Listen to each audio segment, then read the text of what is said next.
On a highway in Northern Virginia, a brazen daytime shooting of employees from the Central Intelligence Agency stunned the country.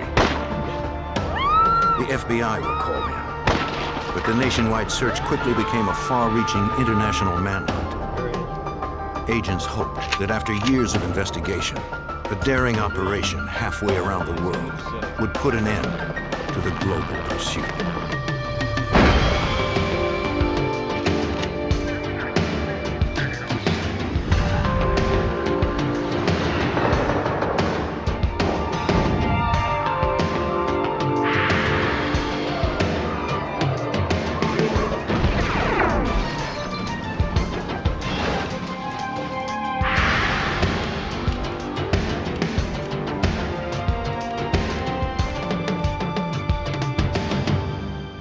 In Langley, Virginia, a terrorist fired into rush hour traffic.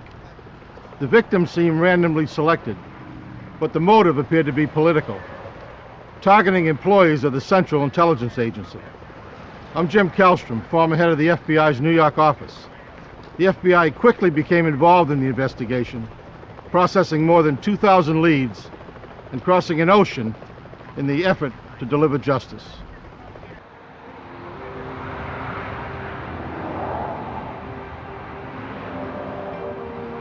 Langley, Virginia, a suburb of Washington, D.C., is home to the headquarters of the Central Intelligence Agency.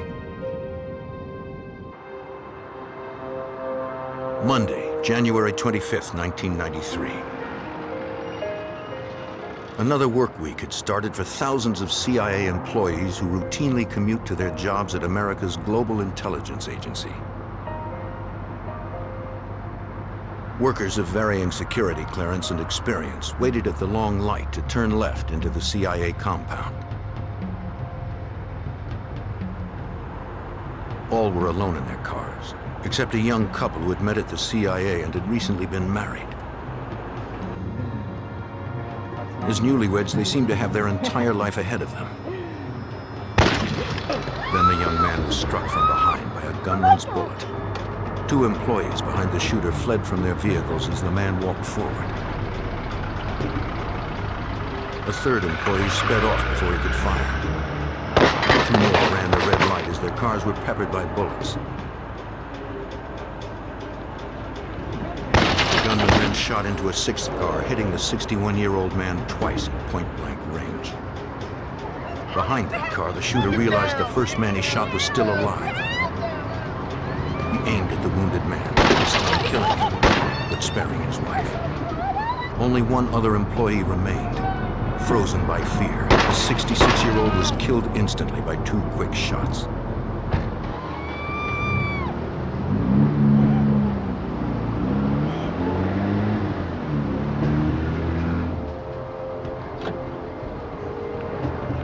After the young woman heard the killer speed off, she ran for safety.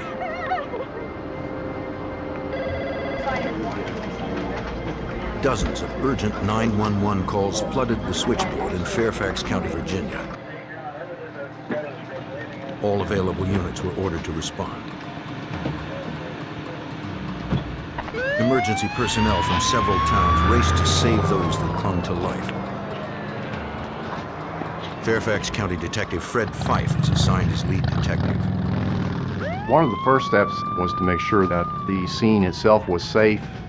We weren't sure what type of individuals we may have been dealing with, so we had to set up an armed security around the scene to prevent, a further attack.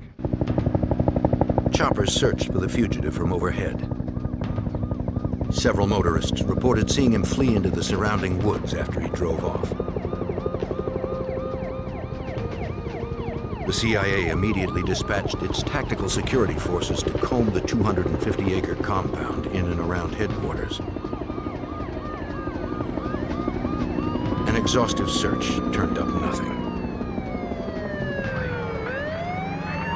Authorities secured a 3-mile radius and closed busy Route 123 except to emergency personnel.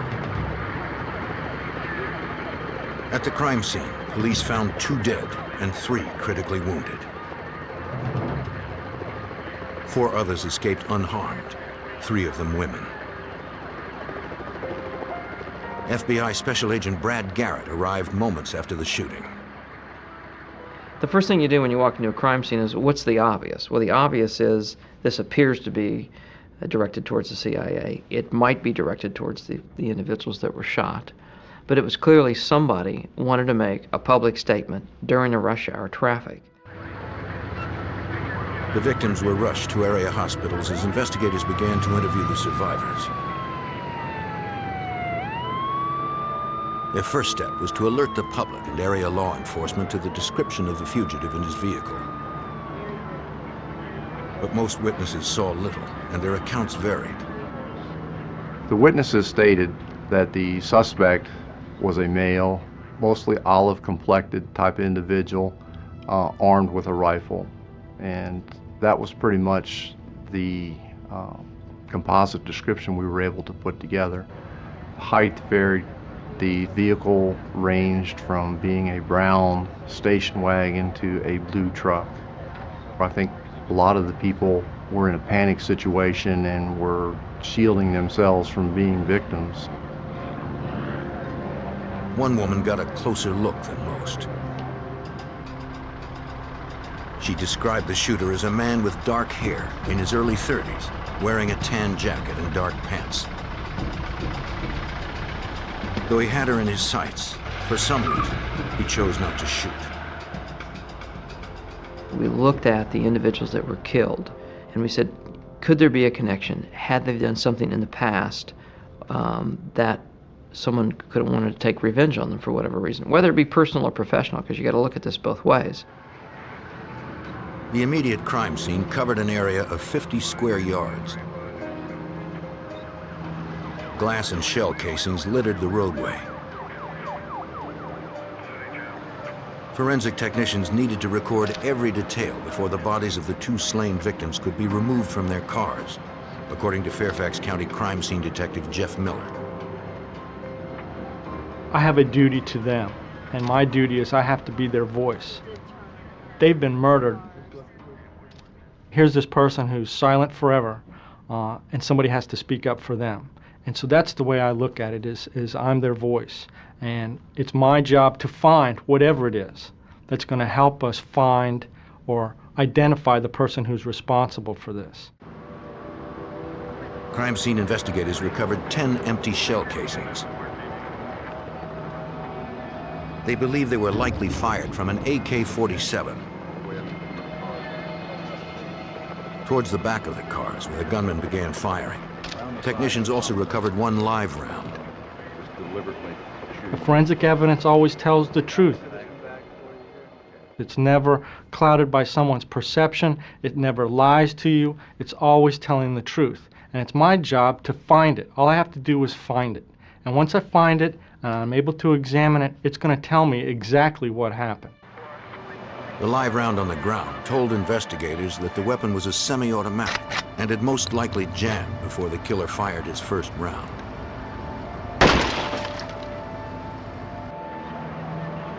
Noting the location of the casings in relation to the shattered glass enabled the team to determine the trajectories and order of the gunman's bullets. Investigators also gathered glass samples from each of the vehicle's broken windows. They hoped the combination of several types of glass found in the same location would prove significant. You had a number of different cars. Each of the cars was a different manufacturer. It had a German car, had an American car, had a Swedish car. The glass that's put in these cars is all different.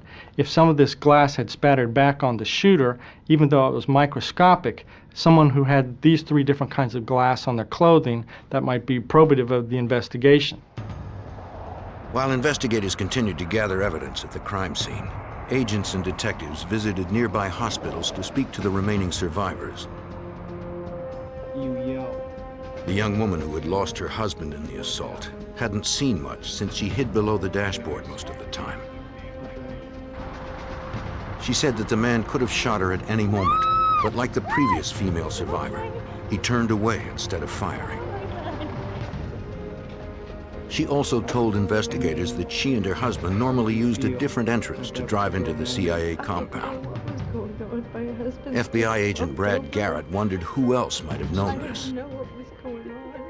We immediately started looking at who within the CIA, in other words, disgruntled employees, present employees, that may have had a relationship with these people that could have retaliated for whatever reason. There's a lot of bizarre people that have applied to work for the CIA, and they've rejected a lot of people. At the Fairfax County Command Center, the female witness who had gotten the best look at the gunman worked with a police sketch artist. Swear. Based on her description, investigators believe the suspect was of Hispanic or Middle Eastern background. She had not gotten as good a look at his vehicle, but recalled that it was a station wagon.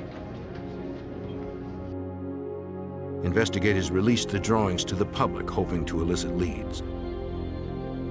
One of the first things we had to do was to get out through the media that afternoon a phone number or a system where the potential witnesses that had been in that area that morning could contact us. And we needed to isolate a phone number for that purpose and get it out to the media as quickly as possible. As calls poured in, agents and detectives were still grappling to find a clear motive for the shooting.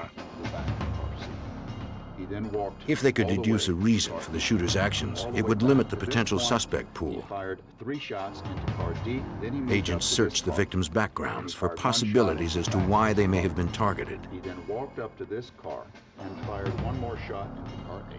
Once we started looking at the backgrounds of the individuals that were shot, and we looked at the circumstances as to why they were at that intersection, it didn't appear, at least to me, that there probably was a link between them being shot, those particular individuals being shot, and the person or persons that shot them.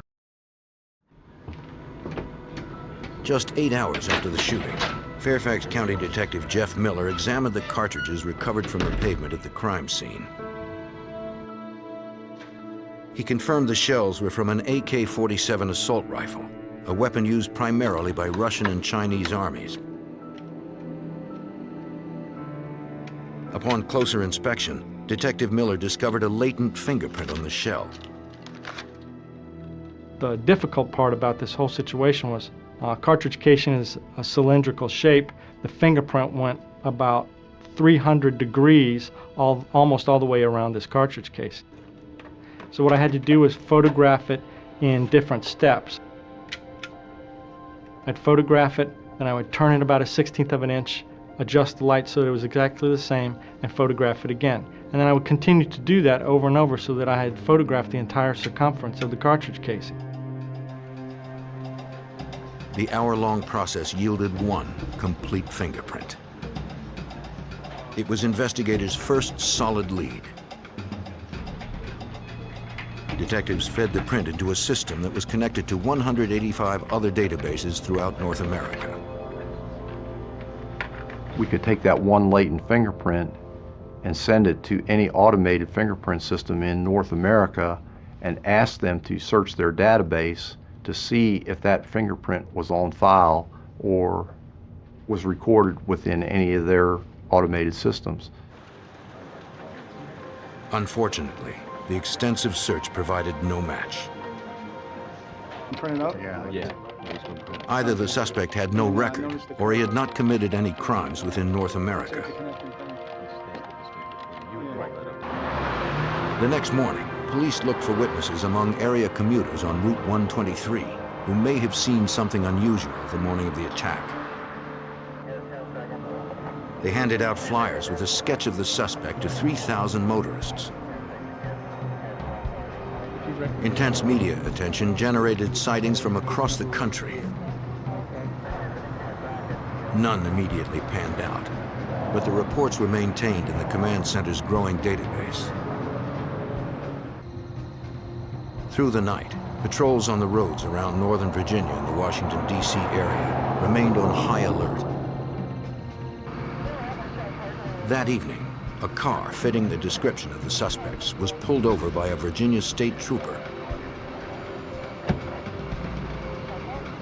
The trooper called for backup, then approached the vehicle.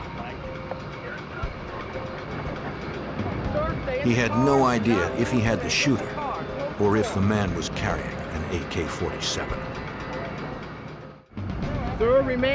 On January 26, 1993, 36 hours after a lone gunman opened fire with an AK-47 in front of CIA headquarters, killing 2 and wounding 3 others, Virginia state troopers stopped a vehicle that fit the description of the suspect's car. Put your hands up. Keep your hands up. The killer had been described vaguely as having an olive complexion, medium build, and dark hair. Okay, buddy, we've been looking for you. Though the man troopers stopped also fit that description, a fingerprint check confirmed he was not the fugitive. Okay, then we have, By now, dozens of personnel from the CIA, ATF, and the FBI had joined Fairfax County Detective Fred Fife's team in pursuit of the murderer. As additional manpower was needed for different areas, they were brought in and supplemented us. The FBI was very generous. They supplied us not only with the hard technology, the computers and so forth, but their clerical staff to maintain the information management system that we had designed, that we felt we could process the leads as they were coming in. FBI Special Agent Brad Garrett was concerned that despite recovering a fingerprint from a shell casing at the crime scene, investigators were still unable to identify the perpetrator or his motive. All they knew for sure was that the gunman used an AK-47. So I made this decision. I said, let's go back and look at all the AK-47s purchased in the last year. And the reason we did that was that typically people who commit these kind of acts buy their weapons a short time or acquire their weapons a short time before they commit the act. Over the next several days, ATF agents visited gun shops in the Virginia and Maryland area outside of Washington, D.C., since the purchase or possession of firearms is forbidden within city limits. They discovered that 1,000 AK-47s were purchased in Northern Virginia over the past year. Another 600 had been purchased in Maryland. Agents gathered records of every purchase and entered the gun owners' names into the command center's large computer database. At firing ranges within 100 miles of CIA headquarters, agents also questioned gun owners directly. We're investigating the shootings near the CIA headquarters. They asked if they remembered anyone in the past year who matched the suspect's description and had practiced with an AK-47. They remembered no one. By February 1st, a week after the shooting, investigators hoped their growing database of witness descriptions and gun purchases could provide a common link among the thousands of names and police reports entered so far. Agents and detectives set parameters for the database to cross-reference the suspect's physical characteristics with those who made a recent purchase of an AK-47 and who had a local address. The computer returned one name, 28-year-old Mir Amal Kansi. He had purchased an AK-47 3 days before the shooting. He was a Pakistani immigrant who lived in Herndon, Virginia, and was reported missing 3 days after the shooting by his roommate. Investigators immediately dispatched a team of agents to track down Mir Amal Kansi. Kansi was not at home, but the roommate who reported him missing worked at nearby Dulles International Airport. Kansi's roommate, also a Pakistani immigrant, was employed by a security company to operate a magnetometer that checked passengers for weapons. Agent Johnson? Any question him? Okay. Come, please? Yes, sir.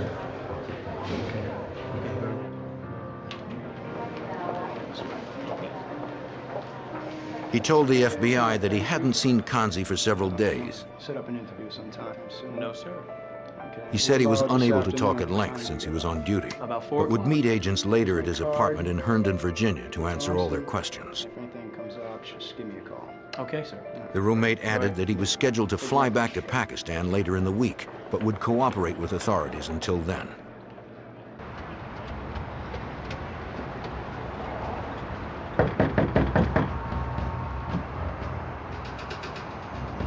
When investigators arrived to question the roommate again, he wasn't there.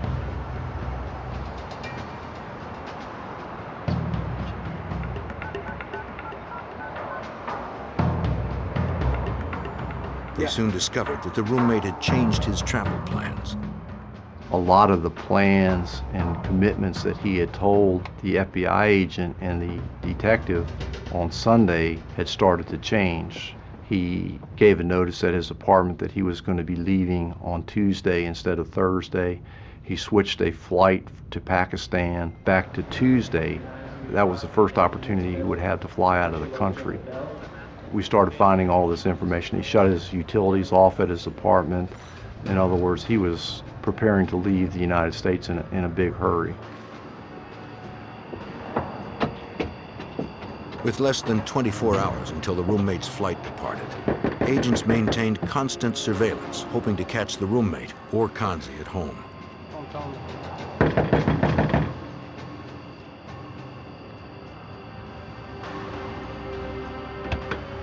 What's up? Their perseverance paid off. They found the roommate alone at home. So, what happened yesterday? There were few items in the apartment. Mind if I look in the bedroom? No, no problem. It appeared that both Kansi and the roommate were not planning to return. The man didn't know where Kansi was now, but consented to allow the investigators to search what was left in the barren apartment.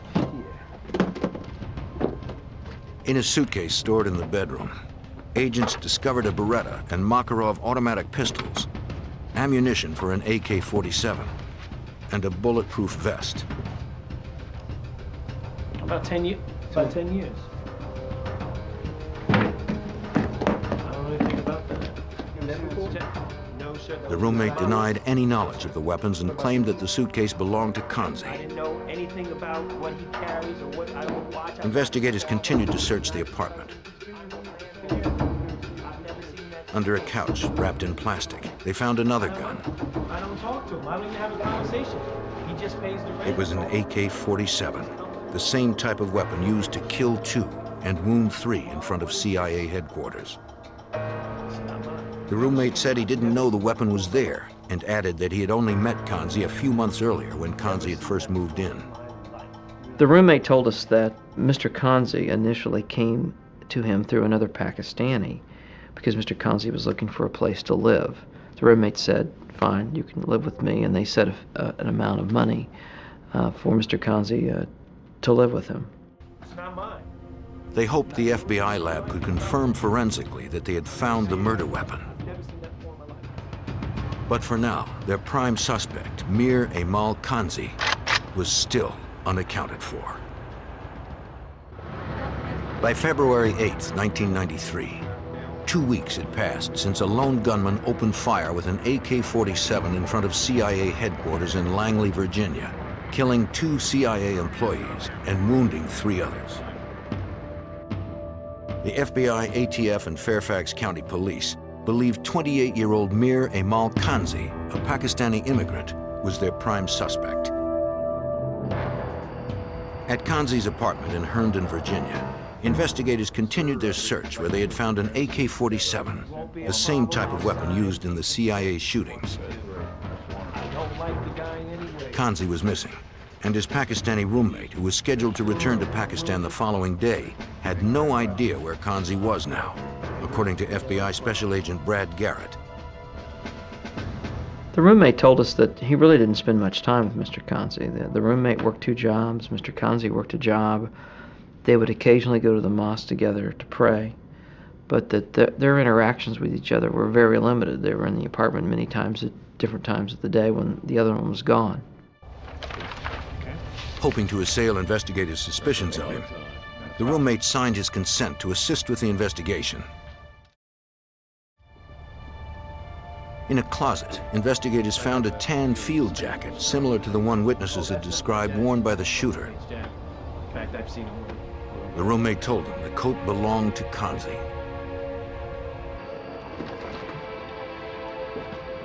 Outside the apartment, the roommate pointed out Kansi's vehicle parked at the curb, a small pickup truck. Officers confirmed it was registered to the suspect. Inside, they spotted a map that was open to the CIA headquarters area in Langley, Virginia. Okay, look at that. Close by, they also saw a clipping about the CIA director. Agents would need to secure a warrant before they could conduct a more thorough search. If this was the vehicle used by the killer, witnesses' descriptions of the car at the shooting had been wrong. Though the roommate had cooperated with investigators, Fairfax County Detective Fred Fife wasn't going to take any chances. We knew Mr. Kansi's roommate was planning on leaving the United States because he had purchased airline tickets for a flight out of the United States, which was one way. He was not planning on returning. He was deemed a material witness to the investigation and subsequently taken into custody and held based on his abilities to flee the United States. At police headquarters, investigators continued to question Kansi's roommate. He might do something violent. It was the night that He told them Kansi had worked as a messenger for a local courier service since August of 1992. 6 months earlier, in February 1992, Kansi had received political asylum and a work permit from the Immigration and Naturalization Service. We were fortunate in this case that we had Mr. Kansi's prints because he had no criminal record in the United States, but the Immigration Service here in the U.S. had fingerprinted him at one point because he had asked for asylum here in the United States. So they had a fingerprint card that we were able to get from them. Lab technicians were called in to process the forensic evidence through the night as the roommate told investigators more about Kansi. Directed against the American. He said Kansi was usually quiet. But when he watched television news reports, he became enraged at how Muslims were being treated during conflicts in Bosnia, Iraq, and Israel. That's when Kansi vowed to take action. The roommate eventually admitted that Mr. Kansi had told him that he was going to go do something big. And we asked him to define big, and he said, well, I'm not sure, but maybe a shooting of some sort. And he mentioned going and doing something big at the CIA, the White House, or the Israeli embassy. Agents believe the roommate was not connected with the shootings. But he was not permitted to leave the country until the investigation was complete. Lab examiners compared the fingerprint lifted from the shell casing found at the shooting to Kansi's fingerprint on file at the INS. They matched. Investigators also confirmed that the serial number of the weapon recovered in the apartment matched the serial number of the Chinese-made AK-47 purchased by Kansi 3 days before the CIA killings. Kansi had presented 2 forms of ID for a Virginia State Police background check, and the purchase had been approved within minutes. FBI lab examiners then compared bullets and shell casings test-fired through Kansi's AK-47 with the bullets and shell casings collected from the crime scene by Fairfax detective Jeff Miller. The firearms examiner was able to say that the bullets at the crime scene were fired from the gun that was collected from Kansi's apartment. He was also able to examine the cartridge casings that he test-fired at the laboratory from the AK-47 and compare them to the cartridge casings that I collected at the crime scene. And he was able to say that the cartridge casings at the crime scene were in fact fired from the same weapon. Technicians next examined the field jacket seized from Kansi's apartment closet. If this was the same coat witnesses had seen the shooter wearing when he fired point blank into their vehicles, tiny shards of glass would be embedded in its material. You had glass from a German car, glass from a Swedish car, glass from an American car, and if he had all 3 of those types of glass in his clothing or on his shoes, then that would be pretty obvious that he was, if not there, at least he was near the scene when it happened, because he's got all this glass on him. They were able to find glass particles in his clothing that matched the type of glass that came from all of the vehicles at the scene. Investigators had enough evidence to charge Mir Amal Kansi with capital murder and malicious wounding. The FBI also filed charges of flight to avoid prosecution and offered a $100,000 reward for information leading to Kansi's capture. Agents fanned out to interview members of the Washington area Pakistani community. They were looking for Kansi's friends, acquaintances, or anyone who had come into contact with him. We learned that Mr. Kansi had gone to a market in Herndon, Virginia, and the individual who ran the market had a connection at a travel agency. And we learned through this individual that Mr. Kansi had come to him on the afternoon of the 25th, the day of the shooting, and bought a one-way ticket to Pakistan. The manager said that Kansi had only one suitcase and needed a ride to the airport, so the manager drove Kansi there himself. Agents confirmed that Kansi boarded a flight to Quetta, Pakistan, a city less than 80 miles from the Afghanistan border.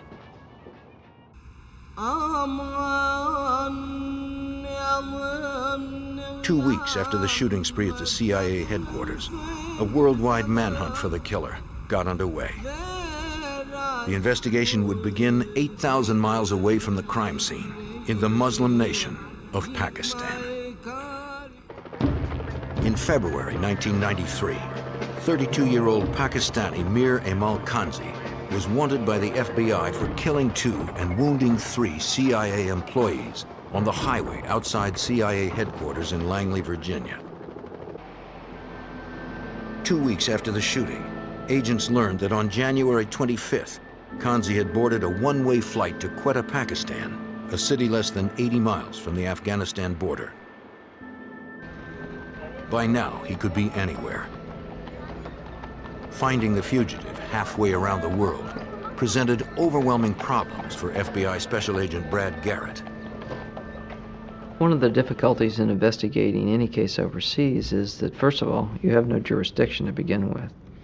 You're just another citizen, a U.S. citizen traveling to a foreign country. So the key in catching any fugitive, obviously, is developing intelligence information. And you do that typically through informants. The FBI turned to DEA Supervisory Special Agent Gregory Lee for help. Since Pakistan had been a major source country of heroin and hashish, the DEA already had established many reliable contacts and informants over the previous 10 years. At the time of the investigation, Agent Lee was the resident agent in charge of the DEA's office in Karachi, Pakistan. Well, the working environment there is a complete contrast to what an FBI agent would be used to working domestically in the United States.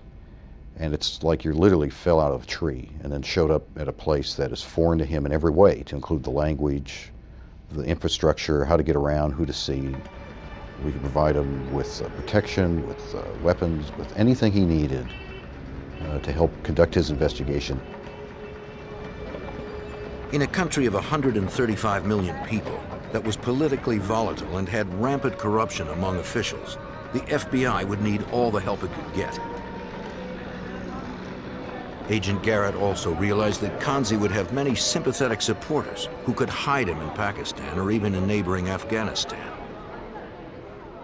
He would be respected in Afghanistan. In fact, he was respected in Pakistan.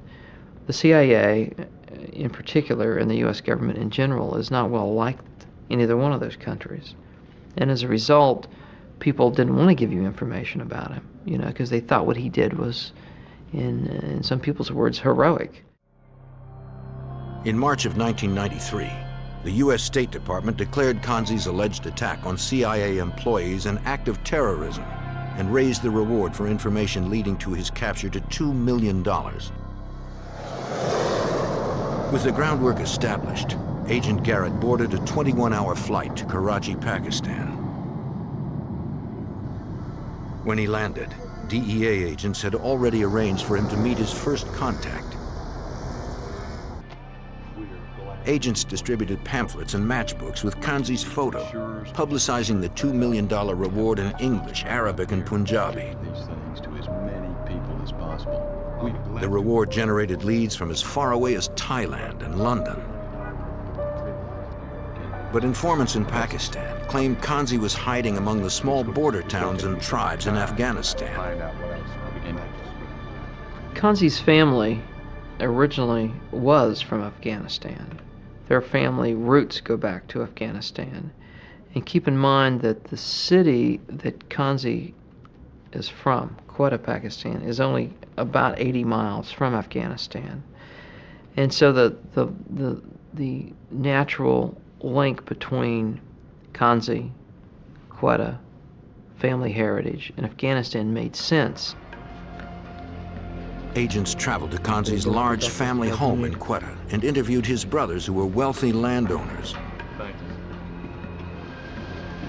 They confirmed that he had visited them back in January, a few days after the shooting in Virginia. Kansi arrived unannounced, carrying only one small bag. That was unusual, considering the length of the trip from the U.S.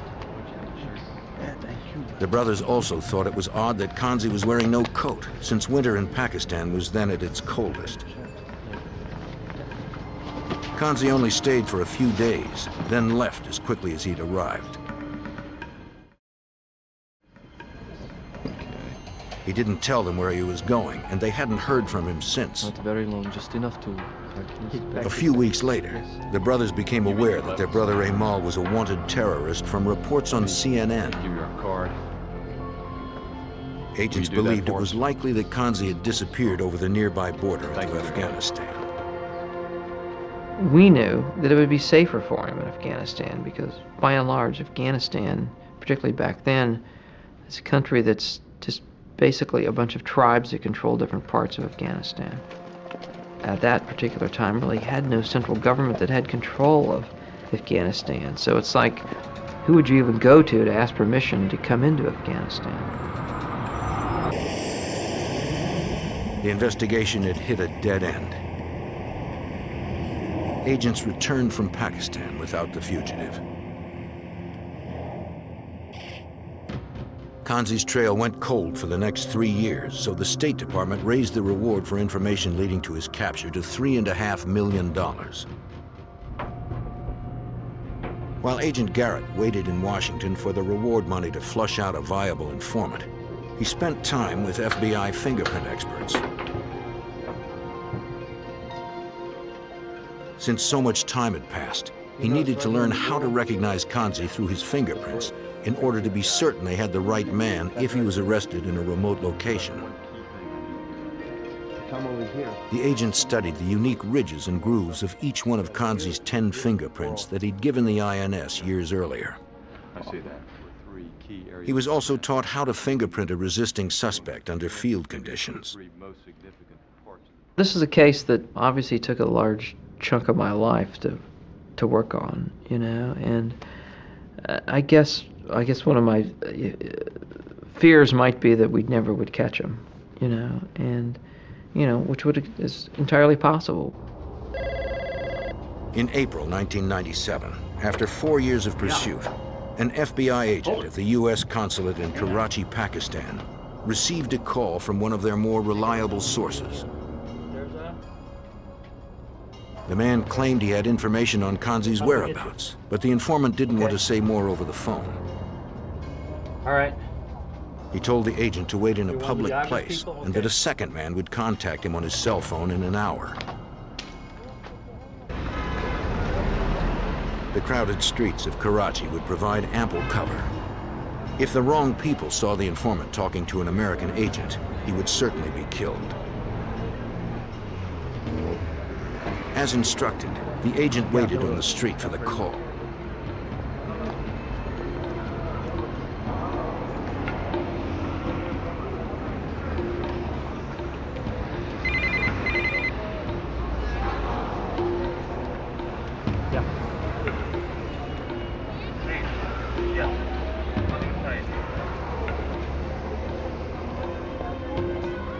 The agent hoped his contact would have viable information that would finally lead the FBI to Kansi.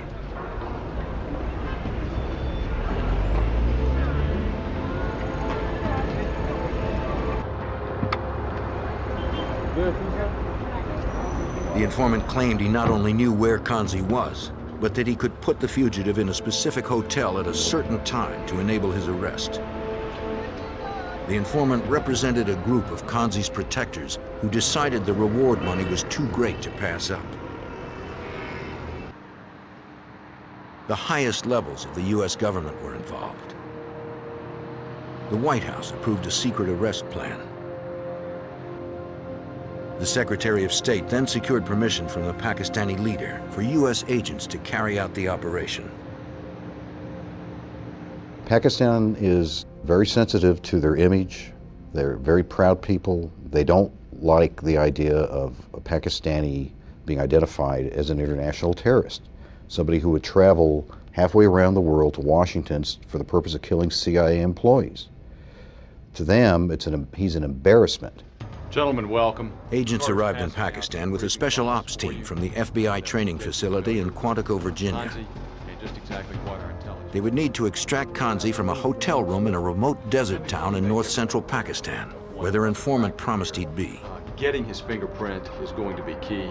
Gentlemen, let me direct Each member would be assigned a task based on a surveillance report of the hotel's layout. Agents secured a room across from the hotel where the informant claimed Kansi would be staying. They had no way to independently confirm if Kansi was there. All they had was the informant's word. The informant told investigators that Kansi's room was on an upper floor. All right, let's do that. That's great. Based on the informant's description of the interior layout, agents would have to first secure the lobby and then the stairwell before they could enter Kansi's room. The informant added that the hotel did not lock its front door and had no security guard. Show us where the person. We took that information, we developed an arrest plan, how we were going to enter the room, who was going to do hall security, what we were going to do once we were in the room. Because it's extremely important when you do arrest scenarios that everyone know exactly where they're going and what they're supposed to do. Each had their assignments. Once they secured the lobby and stairwell, the front agent would coax the fugitive out of his room by calling for morning prayer. They put on body armor and checked their weapons. To hide their paraphernalia, they wore shalwar kamises, traditional Pakistani clothing, over their Western garb. On June 15, 1997, the operation to arrest Mir Amal Kansi went into action. The team arrived at 4 a.m., figuring there'd be fewer people on the street at that early hour. But when they tried to enter the hotel, they found the front door was locked. We can't get in. So here's 4 Americans dressed up in Pakistani garb standing out, at 4:05 in the morning outside this hotel. Clearly the anxiety was, off the charts because of where you were. It's almost like you're in a dream a little bit. It's like this is surreal. To make matters worse, the street was filled with people who likely noticed that the Americans were clearly out of place.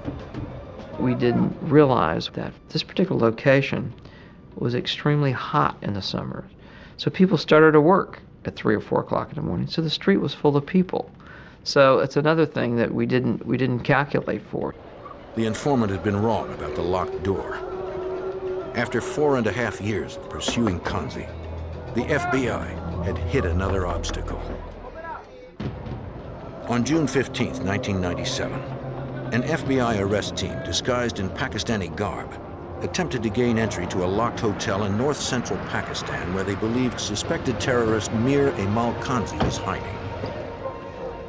But to FBI Special Agent Brad Garrett, it appeared that their informant had misled the team. When we went up to the hotel, and the initial intelligence was that the door would be unlocked and there'd be no security guard, and we get there and the door is locked, and then within a few minutes we realized that there is a security guard there. Agents summoned the guard and pushed their way into the hotel. The team secured the lobby and moved quickly up the stairs. They hoped the informant had been correct about Kansi's room number, if the fugitive was in fact there at all. When everyone was in place, the front agent knocked on the door and called for morning prayer to coax out whoever was on the other side of the door. If Kansi was inside, he may be armed. Agents prepared for the worst.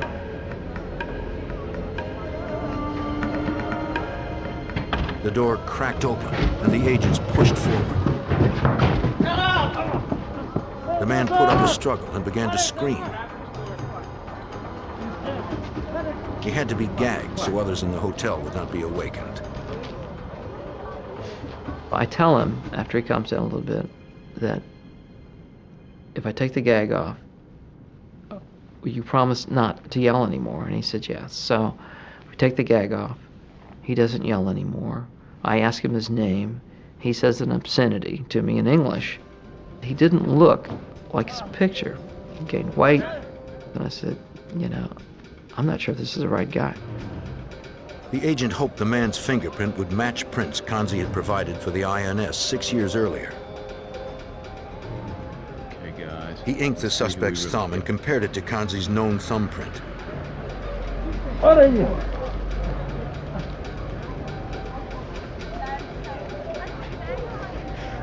The prints matched. After more than 4 years and 8,000 miles, the FBI finally had suspected terrorist Mir Amal Kansi in custody. But their mission was by no means complete. Not only did they have to get Kansi and themselves out of the hotel safely, but also out of Pakistan altogether. DEA Supervisory Special Agent Gregory Lee assisted the FBI with logistical support in Pakistan. You've got a guy in custody now, and you're in a foreign land, you're about 8,000 miles from home, you're out in what's essentially the high desert that would be Death Valley here, and you're trying to get this guy from Pakistan back to the United States. Americans holding a Pakistani citizen captive in his own country is dangerous. Agents drove the international fugitive to a waiting helicopter and flew him to Islamabad, where permission for extradition was granted the next day. FBI headquarters in Washington was informed with a code phrase: "The package has been delivered." The arrest team flew Kansi out of Pakistan on an Air Force plane. To avoid landing in a foreign country, the plane was refueled in mid-air, so Kansi could not ask for asylum before facing justice in the United States.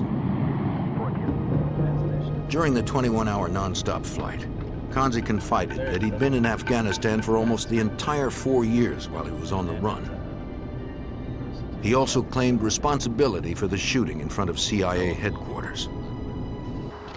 As a political statement against the CIA of the United States, he had decided to kill workers before they pulled into the heavily guarded entrance. He explained that he didn't shoot any women because Islam forbids it. He said that after the shooting, he was surprised that he was still alive. So he drove to a nearby park, went to lunch, then bought a plane ticket to Pakistan. I said, well, why did you quit shooting? Because you told us earlier that you had all this ammunition on you and that we had found all this ammunition in your apartment. And he said that he ran out of people to shoot. Affirming that his statement had been given freely and willingly, Kansi signed his confession. After arriving in the U.S., a chopper transported the prisoner to a secure location. Under heavy security, agents delivered Kansi to the Fairfax County Police to face the murder and assault charges. Fairfax County Detective Jeff Miller remembers that day. Having him captured and brought back to the United States showed to the whole rest of the world that the United States, the FBI, the Central Intelligence Agency, is not going to just let this sort of thing lie and not do something about it. No matter how long it takes, no matter where these kinds of people may hide, the United States is going to do their very best to try and track these people down and bring them back to justice. Kansi was found guilty of murder, malicious shooting, and using a firearm in the commission of a felony. He was sentenced to death and is scheduled for execution in 2002. In the wake of the shootings, memorials to the slain victims were established on Highway 123, where they fell to the gunman's bullets. The CIA tightened its security at the Langley compound and at all of its offices around the world. The successful investigation would prove to be another in the long line of battles against terrorism.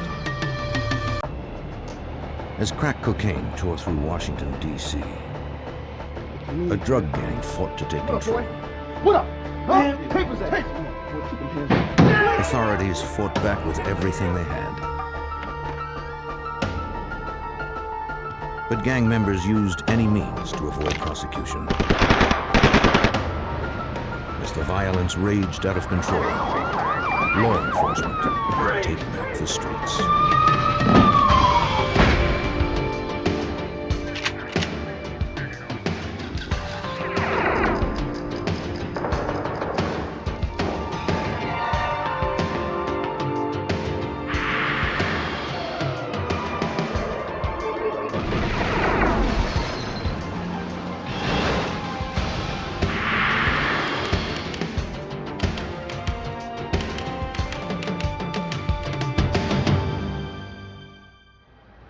In the early 1990s, Washington, D.C. became the murder capital of the nation.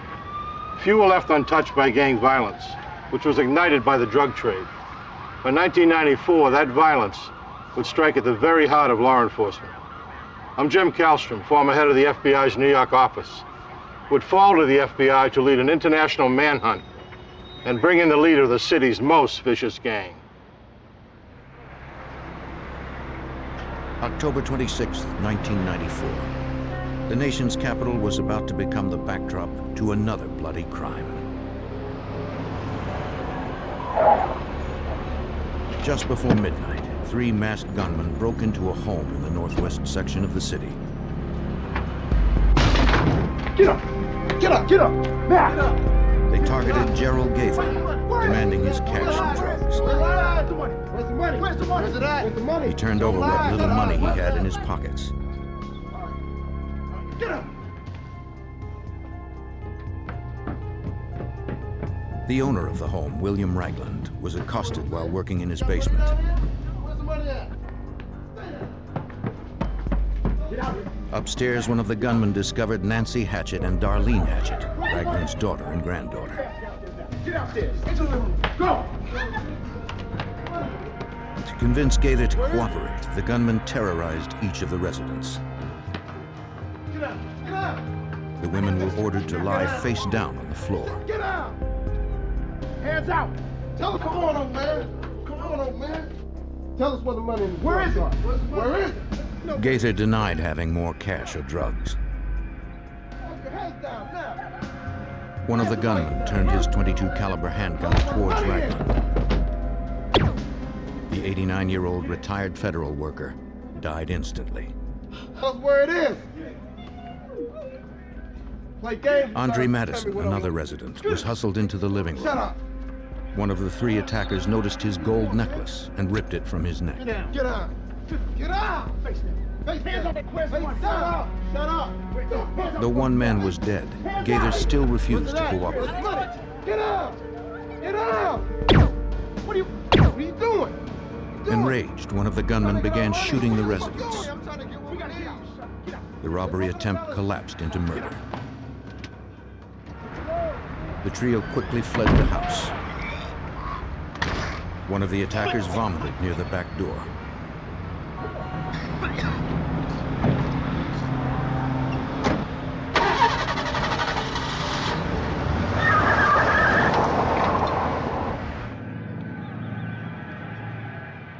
Nancy Hatchett called 911.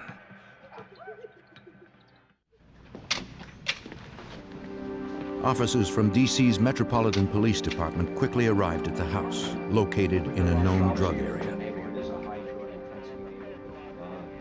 Inside, 3 people were dead. William Ragland, his granddaughter Darlene Hatchett, and Gerald Gaither. Pictures were taken of each body and shell casings were collected. Outside, police discovered vomit near the door.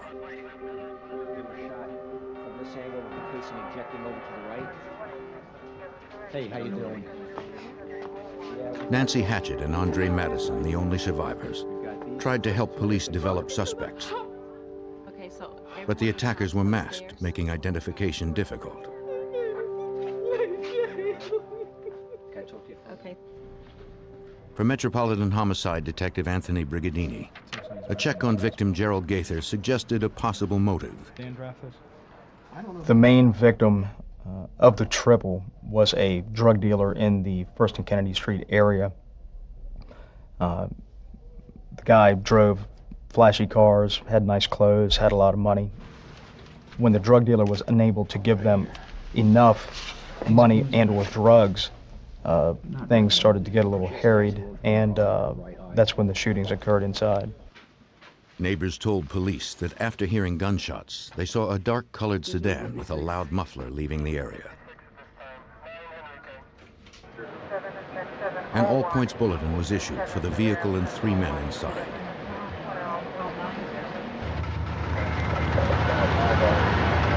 One hour after the murders, 2 D.C. cops spotted a noisy vehicle that fit the report.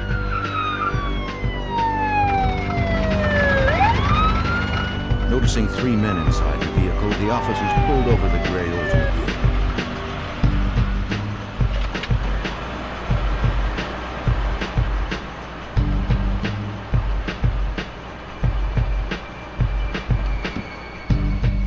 The police asked the men for identification.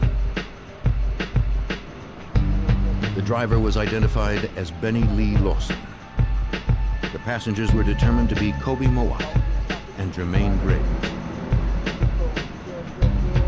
In one of their pants pockets, police recovered a broken gold necklace. But details from the murder scene were still incomplete. To the officers, the necklace was meaningless. After recording all of the men's names and addresses, the 3 were soon released. There was no evidence in the car to connect them to the murders. Despite the lack of solid suspects, homicide detectives believed that Gerald Gaither had been murdered by a rival drug gang. By 1990, crack cocaine had hit the streets in Washington, D.C. Neighborhood gangs began to emerge throughout the city when it became clear that there was a lot of money to be made from dealing the drug. As more and more money flowed to the gangs, they resorted to violence to protect their turf from rival drug dealers. By 1994, the nation's capital was averaging nearly 400 homicides a year. DC police joined forces with the FBI and several federal agencies to combat the drug-related violence. Most of the murders remained unsolved.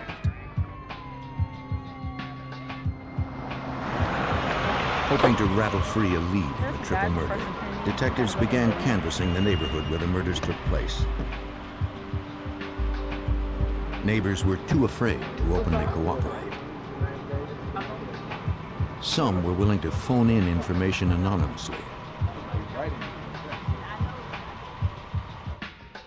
One tip led to Benny Lee Lawson, one of the 3 men pulled over the night of the homicides.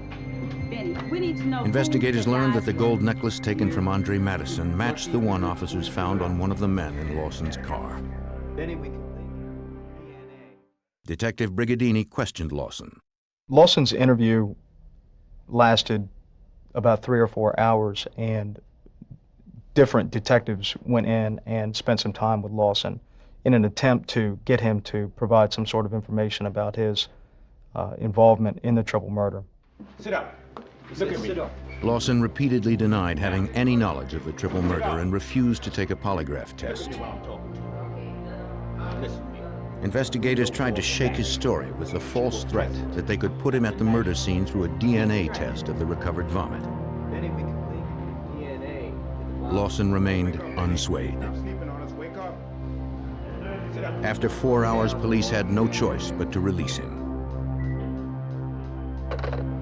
Lawson's name was run through the crime database. He had been identified by police intelligence units as a member of one of DC's most violent and feared street gangs. The 1st and Kennedy Street Crew, named after the city blocks the group lived on and controlled. Organized in 1988, the crew was involved in drug dealing, theft, kidnappings, drive-by shootings, and murder. The men with Benny Lawson the night of the murders, Kobe Moat and Germaine Graves, confronted him about the long hours he spent with the homicide detectives.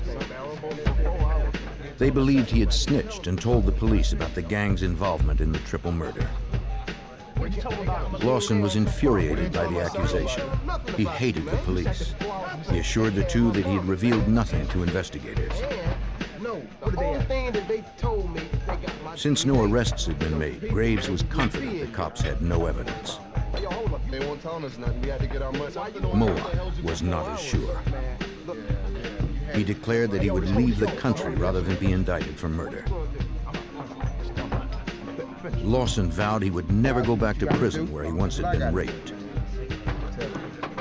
What they ask you?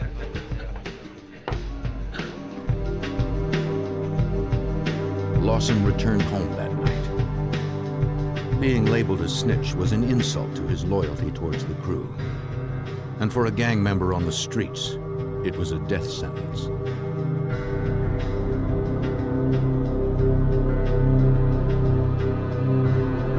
He was committed to gaining back the respect of the crew, proving that he was not a snitch.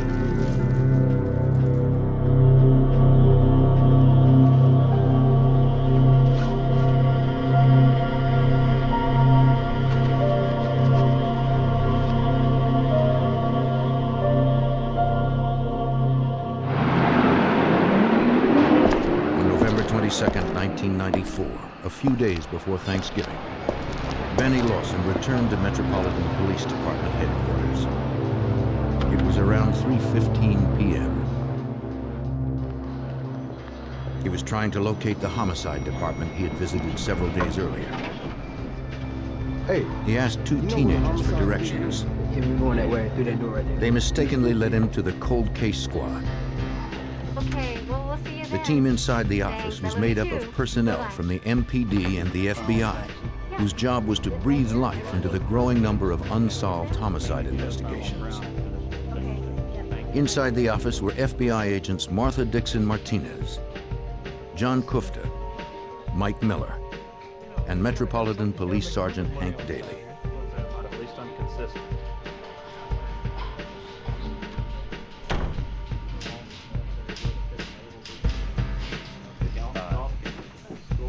The teenagers, who were there for a scheduled appointment, began to speak with the officers. With no warning, Lawson pulled out his M11 assault handgun and started firing. The headquarters of the Washington, D.C. police was under attack. Repeated gunfire echoed through Washington, D.C. police headquarters. Detectives raced to the third-floor office where the shooting continued. No one knew what was going on behind the locked doors of the cold case squad room. Come on, open up the door! Open up the door! Across town at the FBI's Washington field office, Hey, Tony, what do you have? All right, I'll talk to you later. It was just a normal day like any other day, and we were monitoring one of the police radios, and we heard a call go out that there had been a shooting at MPD headquarters. Okay, we're on our agents way. quickly determined the shooting was taking place inside the cold case office, where several FBI agents were on duty. And very quickly, we started to page our agents that were assigned to the cold case homicide squad to try to account for all of them. And as time progressed, we weren't hearing back from some of the agents, and we realized that we might have some agents inside there. And as we listened, the calls became more serious, and they were requesting assistance. Critically wounded, Special Agent John Kufta was trapped inside the cold case squad office. When the shooting had stopped, he could hear the shouts from officers outside the office trying to get in. Help was just a few feet away. At that point, I heard a voice tell me that they couldn't get in, and I thought to myself, you know, I'm not going to die in here. I thought of, you know, my wife, my 8-month-old daughter at the time, and I knew that if I stayed awake, if I continued to breathe, if I continued to pray, and if they got me to a hospital, I'd be alive. Shot in the thigh, arm, stomach, neck, and chest, Kufta managed to open the door. Detectives pulled him out.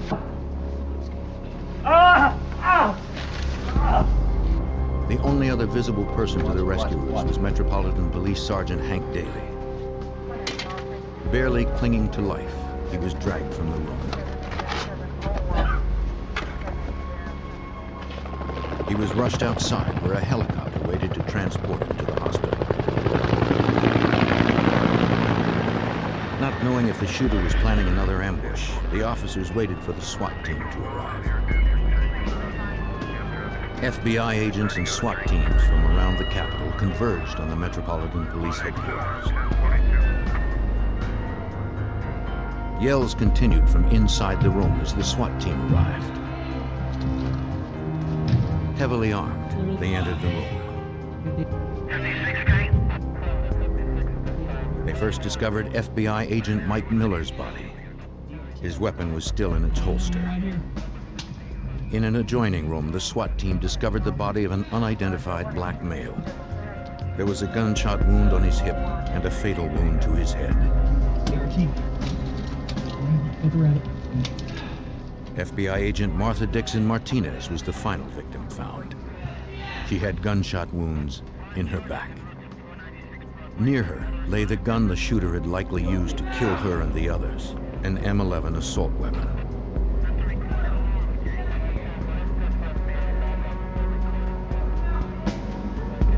Shouts for help came from inside a closet. Suspect in the closet, open the door slowly! Not knowing if he was a suspect or an innocent bystander, the SWAT team apprehended one of the teens who had walked in the room before the shooting began. The other teenager had managed to flee the office earlier after being shot in the leg. I don't even know the guy. Supervisory Special Agent Mark Giuliano and other agents arrived at the scene. I just remember walking through the hallway and just seeing the chaotic scene and the blood and just the total realm of emotions on everybody's face, from, you know, being focused on the mission of trying to figure out what happened and could there be other people involved. Based on the crime scene analysis, investigators quickly reconstructed what had happened inside the room. Getting all those shells over there? Yes. After Miller, Kufta, and Daly were ambushed, Agent Dixon Martinez joined the firefight. She was able to shoot the suspect in the hip before being shot in the arm, dropping her gun. The attacker took her 9mm handgun and shot the agent in the back as she tried to crawl for cover. He then put the gun to his own head and pulled the trigger. Police fingerprinted the shooter. Hopefully his identity would shed light on his actions. 2 FBI agents were dead. Sergeant Hank Daly would not survive his injuries.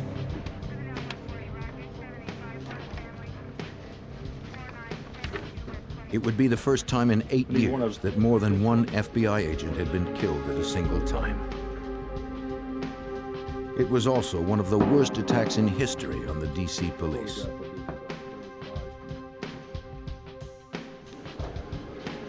Agent Kufta would endure 7 major medical operations before recovering.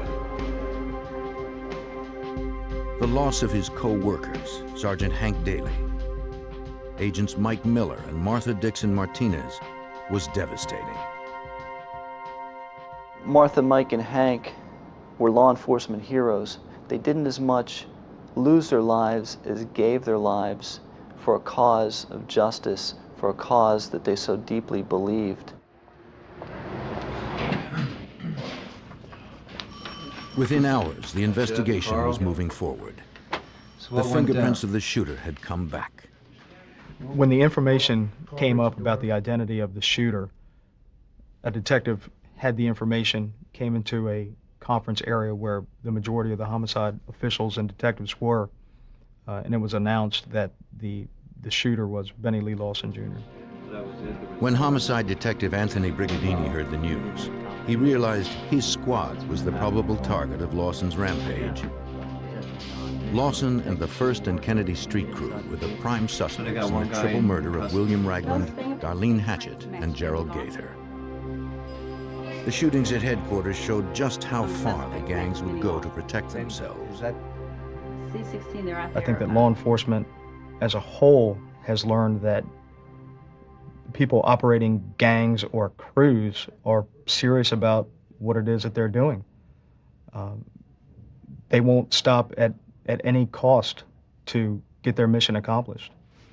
Now that federal officers had been murdered, the FBI was given jurisdiction in the investigation of the crew. I was detailed to work jointly with the FBI to investigate the 1st and Kennedy Street crew, who at that time we felt were responsible for essentially Lawson's actions here at police headquarters. After joining the task force, Brigadini shared what he knew about Benny Lawson and the crew. Special Agent John Kerr was on the team. For him, Benny Lawson's connection with the 1st and Kennedy Street crew raised serious questions. Was this just a random act by Benny Lee Lawson, or were there accomplices? Did he have any help in this? Were there be any further attacks on agents and police? And so that was a reason that we opened up an investigation to answer those questions. Was this a conspiracy? Investigators obtained a search warrant that night for the house Lawson had lived in. Please get out! Please get out!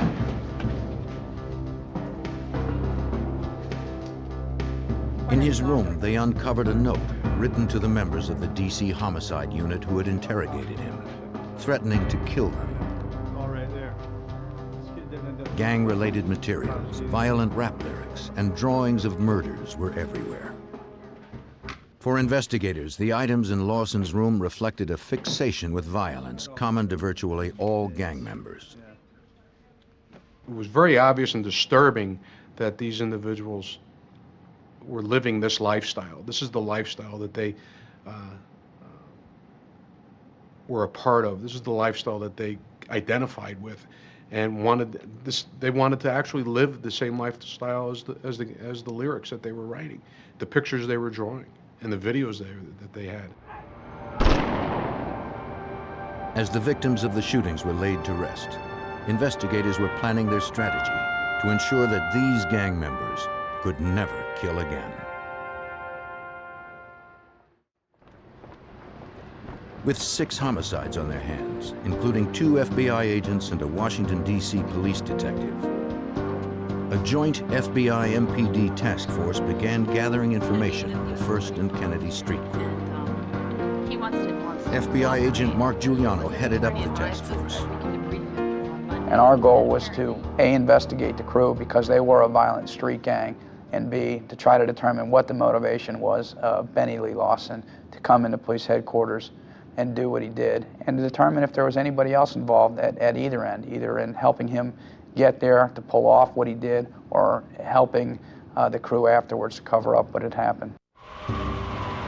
In the wake of the shootings at MPD headquarters, police pressure on gang members increased.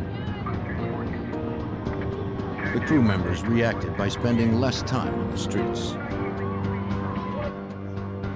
Building a case against them for their criminal activity would be difficult. The crew was impenetrable to outsiders. Planting an undercover agent inside the gang was too dangerous.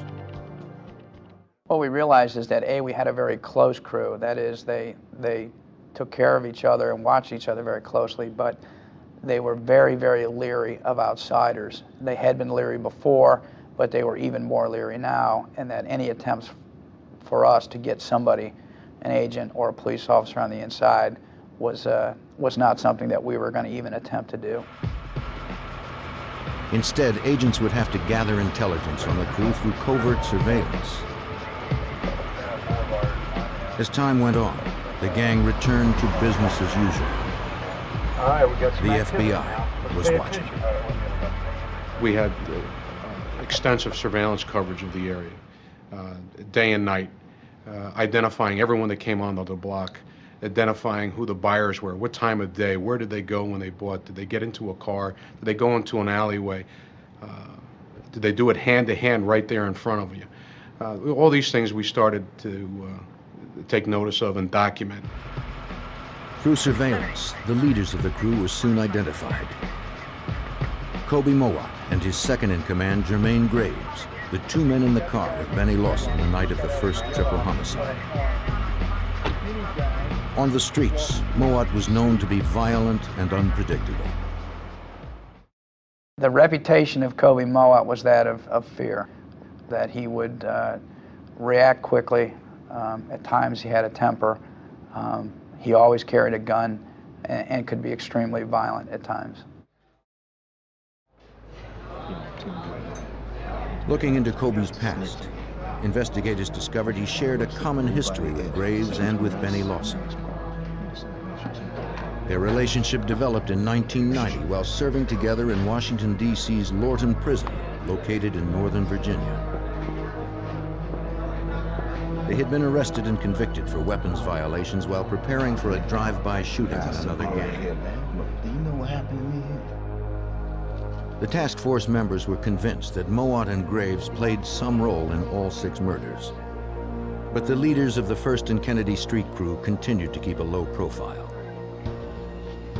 Agents devised a long-term strategy that would net not only Moat and Graves, but also the entire gang membership.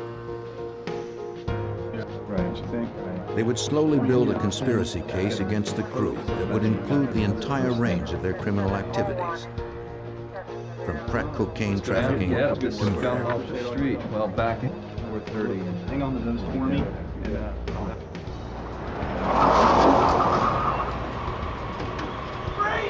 Agents would work themselves inside by first targeting individuals who regularly purchased their drugs from the crew.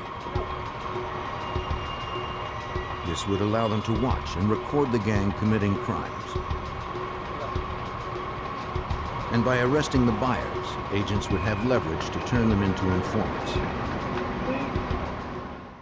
We'd come into an area when we thought that they'd be the most active in selling drugs. And in order to identify someone and hopefully get lucky, catch someone with some drugs, and maybe force them to work for us at some point. Some of the buyers arrested were unwilling to cooperate at first. The dangerous reputations of Moat and Graves were well known. But the threat of long prison sentences was powerful. The FBI strategy paid off. Threatened with significant jail time, one of the biggest drug suppliers to the crew decided to become an informant.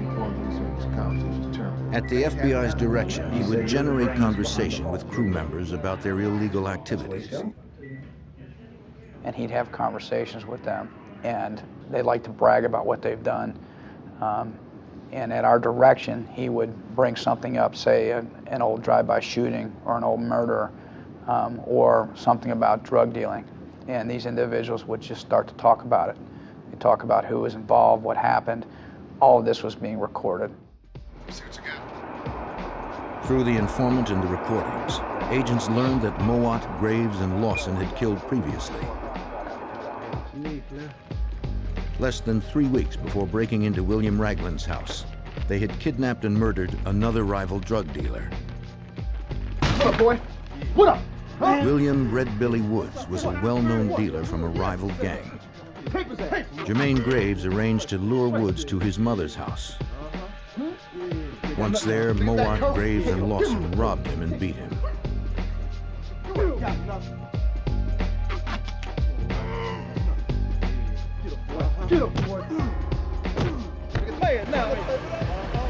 Fearing the rival gang would retaliate against the crew, they shot him 3 times and dumped his body in the river.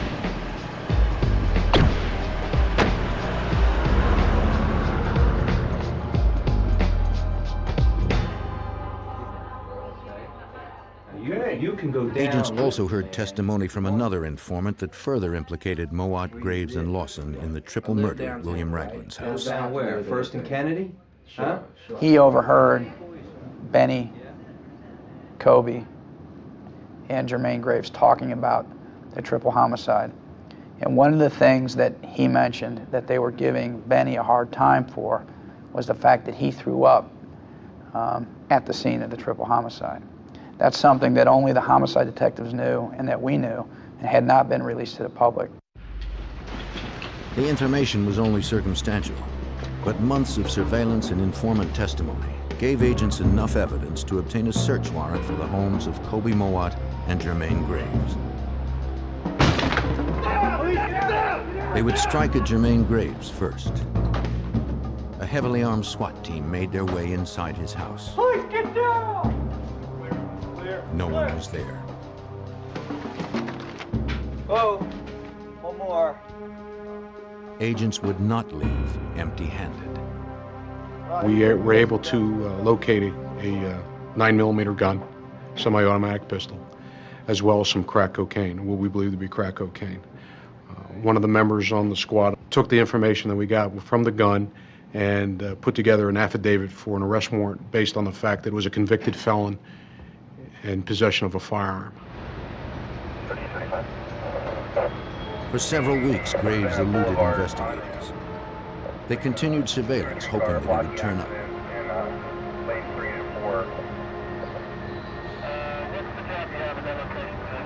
We really didn't know where he was.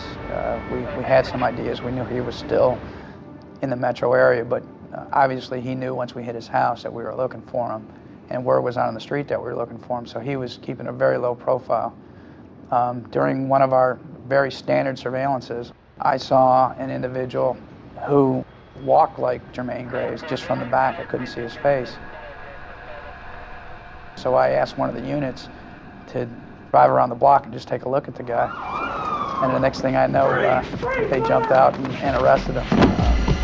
They knew as soon as they pulled around the corner it was him. And you know, he was arrested right on the street corner of First and Kennedy. Just a few months after the first triple murder, Graves was off the streets. Making a case against Kobe Moat would prove more difficult. With the arrest of gang member Germaine Graves on a weapons charge, the FBI task force was one step closer to taking the First and Kennedy crew off of the Washington, D.C. streets. Now agents were ready to serve a search warrant on the home of the crew's leader, Kobe Moat. The SWAT team entered the house Kobe shared with his twin brother Kareem. The two never knew what hit them. Investigators found gang-related documents, drawings, and writings, and a small amount of marijuana. They found no guns or evidence of the murders. But that was not their prime interest. The task force hunted for evidence of a larger crime pattern. Gang videos, bad videos everywhere. Most of the evidence we were looking for at the time was list of crew members, shirts that they all wore with the logo on them, pictures, phone books, things that would associate this group together. The twins were arrested on drug charges and taken in for booking.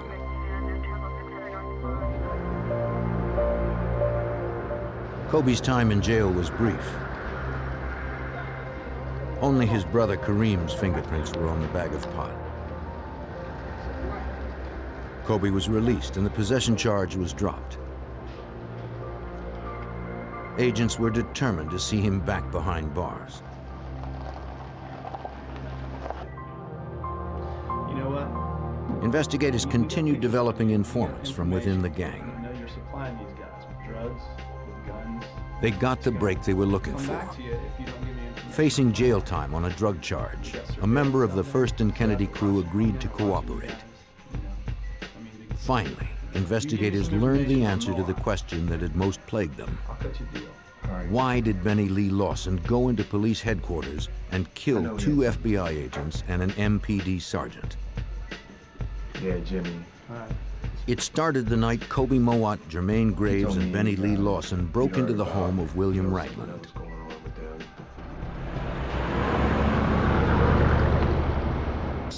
The trio's plan had been to rob drug dealer Gerald Gaither. Germaine Graves became frustrated by Gaither's refusal to cooperate, and he snapped, killing 3 of the residents. Overwhelmed, Benny Lawson vomited outside the home. To Moat, it was a sign of weakness. Jimmy, man, what's going on? The informant continued. When Lawson was brought in for questioning by investigators, Moat was sure Lawson had snitched. He began to tell others in the crew that Lawson was cooperating. He was sitting around, you know, we was at the barbershop. Benny hated snitches. He hated them. He actually pistol whipped one individual whom he thought was snitching, and probably hated him more than any other crew member. So to have Kobe think that he was ratting or snitching on him, and to go out to First and Kennedy Street crew and have the rest of the crew look at him as a snitch, we believe was more than he could handle. Really? For agents and investigators, it was now clear that Kobe Moat, Germaine Graves, and Benny Lawson had committed the triple homicide. Agents took their case to the U.S. Attorney's Office. Through these conversations and the cooperating witnesses, plus the information that the police had from the car stop the night of the triple murder, left us no doubt that they had enough to get a murder warrant for these guys for the triple murder. It was also clear that Kobe Moat was part of the reason Benny Lee Lawson murdered 3 investigators inside the Metropolitan Police Department. Agents finally felt ready to go before a grand jury and present their conspiracy case against Kobe Moat and the entire crew. Among the 57 charges that were handed down were indictments for nearly a dozen homicides, drug trafficking, armed robbery, kidnapping, and racketeering. Already in custody, Graves was charged with 3 counts of felony murder. An arrest warrant was issued for Kobe Moat. Investigators returned to his house.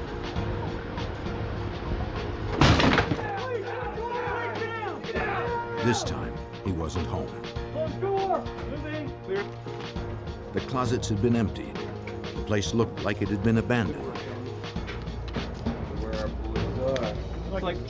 In the trash, investigators found a receipt for a plane ticket. It appeared that Kobe had kept his promise to flee rather than go to jail. And the plane ticket was for just a few days before we hit the place. And the plane ticket was from New York to Moscow. And at that point, we knew that Kobe had most likely fled not only the area, but most likely the country. Moat was one step ahead of the agents. They tried to pick up his trail in Russia, but he was nowhere to be found. Investigators discovered there was a flight departing to Africa soon after he landed in Moscow. A check of the passenger list revealed nothing. There you are, sir. Agents grew increasingly more frustrated. Moat was slipping away.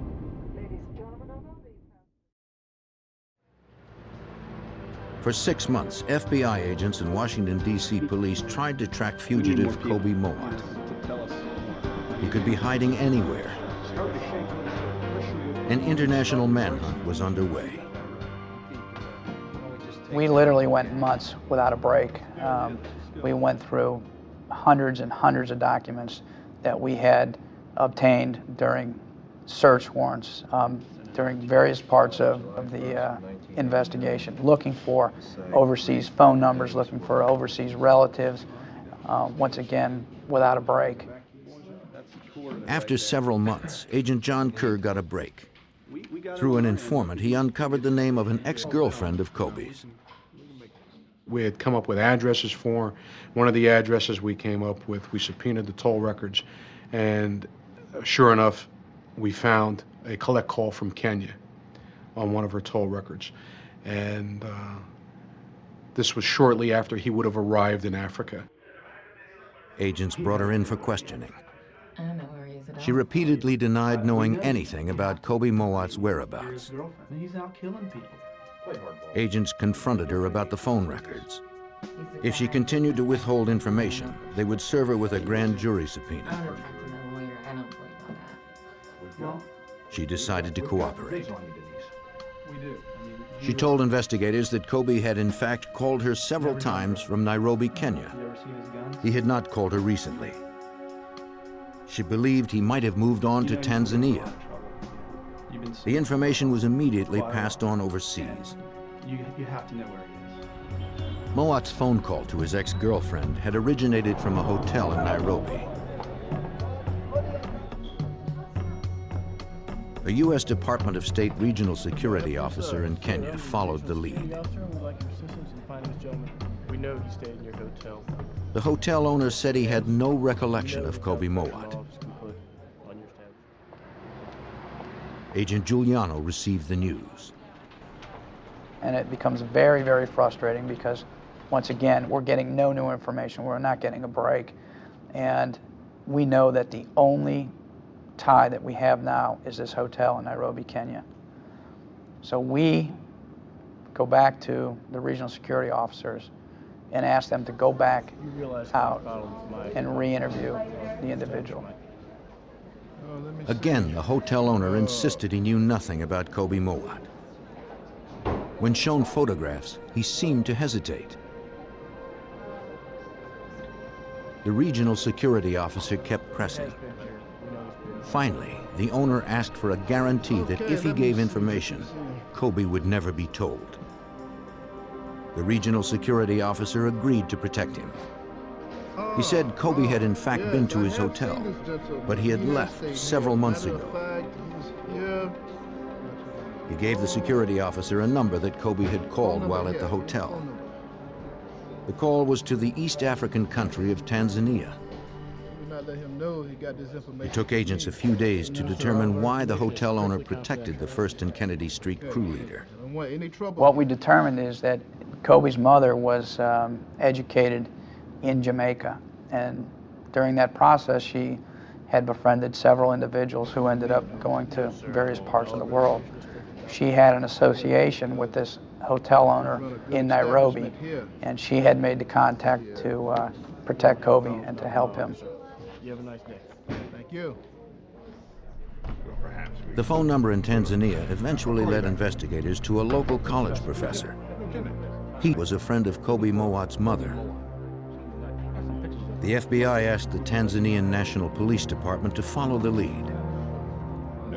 The professor was unwilling to cooperate with the authorities. Certainly not a student. The National Police began their own investigation into Kobe Moat's whereabouts in their country. As the search for the gang leader intensified in Tanzania, agents and police in Washington, D.C. continued to build their case against the First and Kennedy crew. They amassed volumes of evidence through surveillance and informant testimony over the previous year. There were about 20 to 25 Metropolitan Police Department officers and FBI special agents working on this investigation around the clock, whether it was determining phone records or uncovering new murders that these guys had committed over the years. On September 14th, 1995, officers and agents executed over a dozen arrest warrants. They searched for any indication of the gang leader's whereabouts in Africa. They found nothing. They collected additional evidence of a criminal enterprise. They confiscated financial records, guns, drugs, and gang paraphernalia. Stay right there. Don't move. Some of those arrested agreed to cooperate in exchange for less jail time. Investigators were slowly taking all of the gang members off the streets.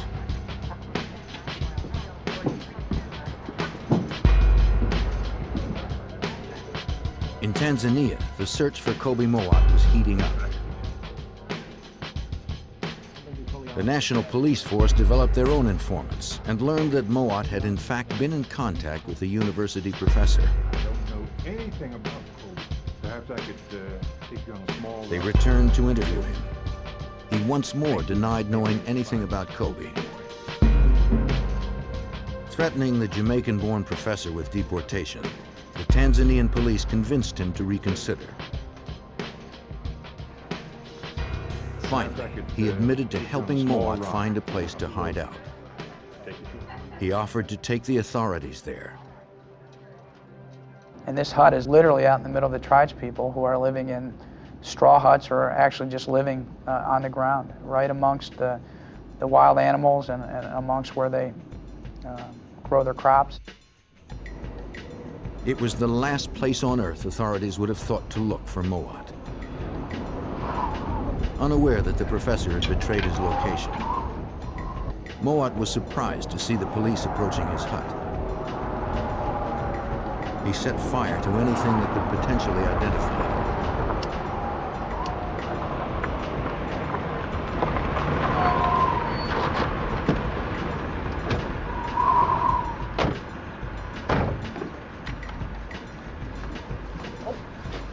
But the police quickly moved in and doused the flames. What did I do?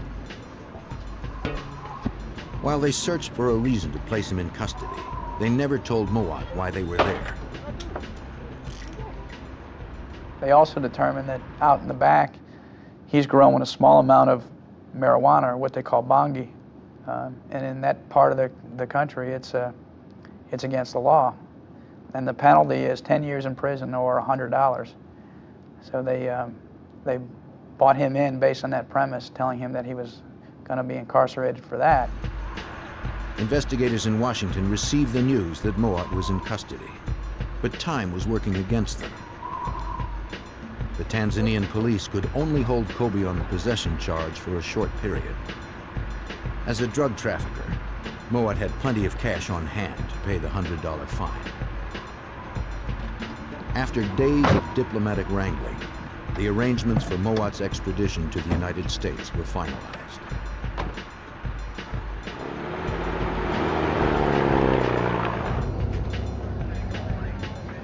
Agent Giuliano and Detective Brigadini traveled to Tanzania to take him into custody.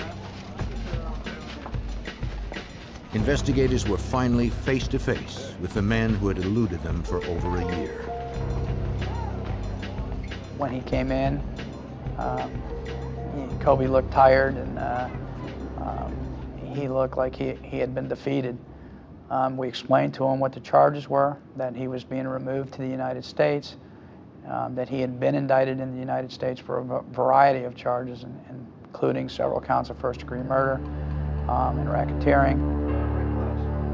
Moat was on his way back to the United States, where he and fellow gang members faced 57 indictments. Kobe Moat and Germaine Graves would be convicted on all counts. They were each sentenced to 35 years in a federal prison.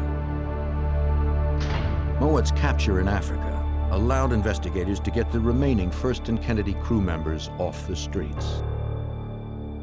When we brought Kobe back to the United States, he just had a domino effect on the rest of the crew members. Eventually, every crew member pled guilty because they felt and actually told us that once they saw that we had found Kobe in East Africa and brought him back, that they felt they didn't stand a chance. FBI agents and DC police worked tirelessly to bring justice to the victims of gang violence. But this case was also personal. Only after the entire gang was in jail could they have a sense of closure and feel they had vindicated the deaths of their friends. Sergeant Hank Daly and FBI agents Mike Miller and Martha Dixon Martinez. For Agent John Kufta, who barely survived the attack at police headquarters, the implications of this case were far-reaching. When this group was locked up, I think it sent a clear message to other criminal organizations out there operating in the District of Columbia and in that tri-state area there that the FBI and the DC police will go to whatever lengths are necessary if it takes them to other continents to track you down and find you and bring you back to the United States to justice. The nation's long web of interstates provided the perfect hunting ground for a depraved predator. He preyed on hitchhikers wandering the roads. He held them captive, then tortured and raped them. When that didn't satisfy his warped cravings, he killed instead.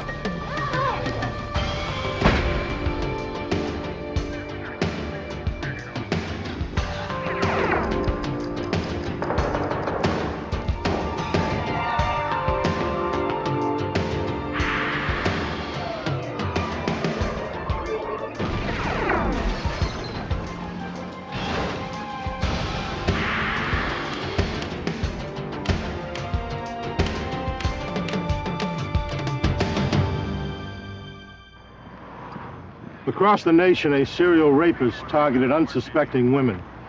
It was only a matter of time till his dark urges raged out of control and led him to murder. He followed a path so random it was impossible to trace, and all that tied him to his crimes were his access to the highways and a bizarre sexual fetish. I'm Jim Kallstrom, former head of the FBI's New York office. When investigators believed the suspect had committed dozens of murders, the FBI was determined to put the brakes on his nationwide rampage.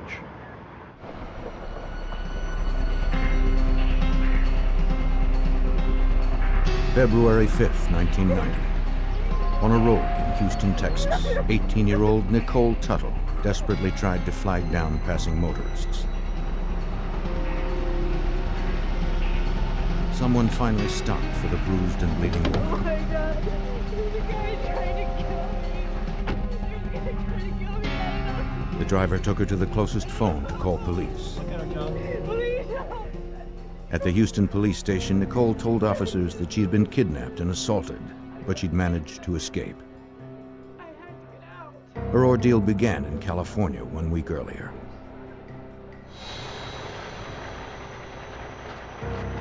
On January 29th, she hitched a ride from a trucker at a rest stop. He said his name was Dusty and that he was headed east through Arizona. After a few hours on the road, she fell asleep in the back compartment of his truck. It seemed that was exactly what he was waiting for.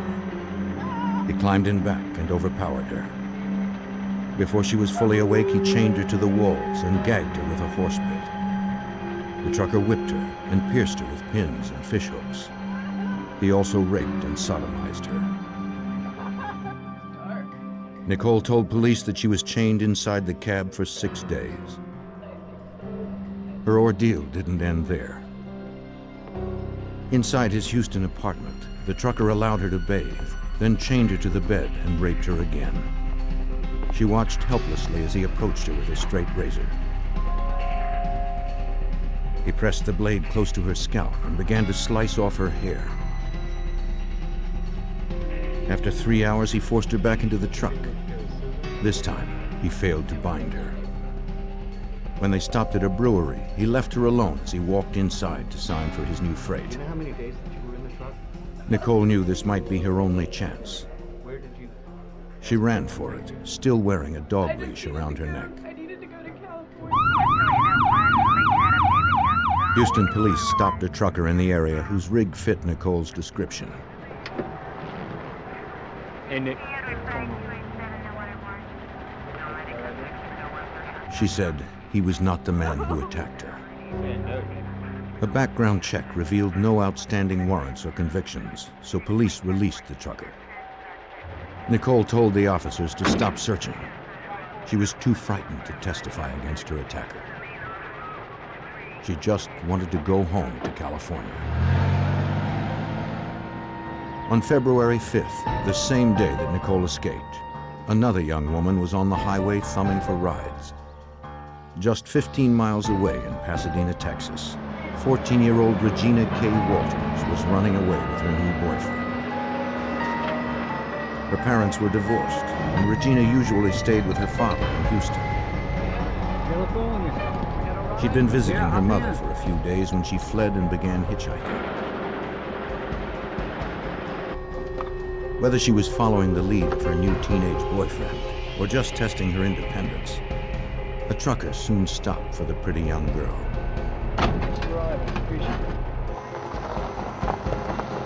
Regina's mother, Germaine Walters, was a single mom who worked long hours as a department store clerk.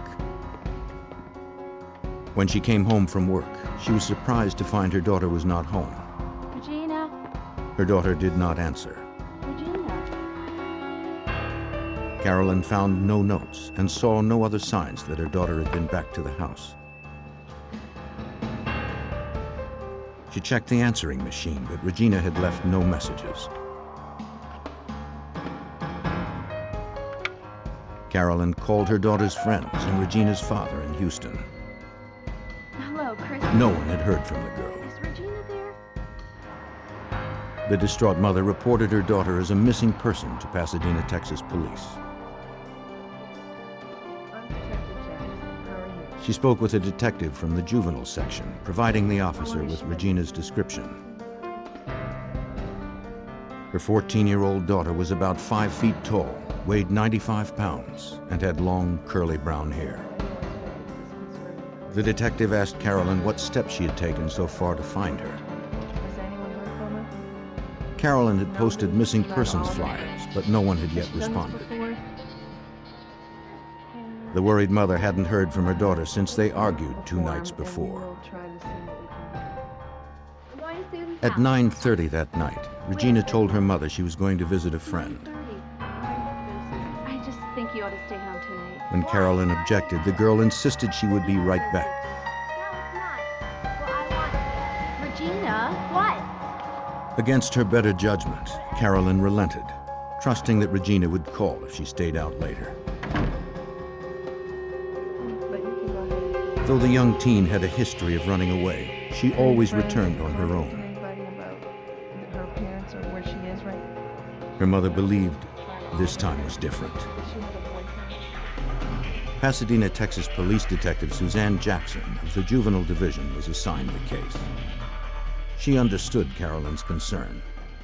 Several days passed, and Regina would normally call her mom when she would leave home and let her mother know that she was okay and that she was just out. She would be back when she was ready to come home, and she had not done that.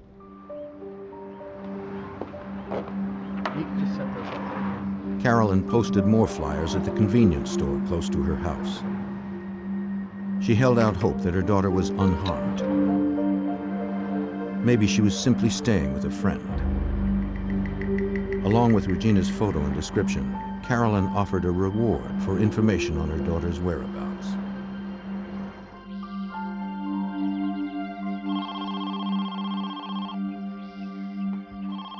"5 days after Regina's disappearance, Germaine received a phone call. The caller had seen Regina talking to 2 young men on the evening she left her mother's house. Okay. The person only knew the men as Billy and Ricky, but she remembered that Billy had a girlfriend with the peculiar name of Urena. Germaine immediately called police. Detective Jackson, please.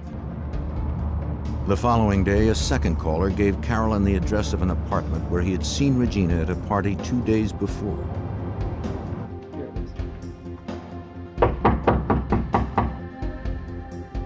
When police arrived, no one answered. Okay.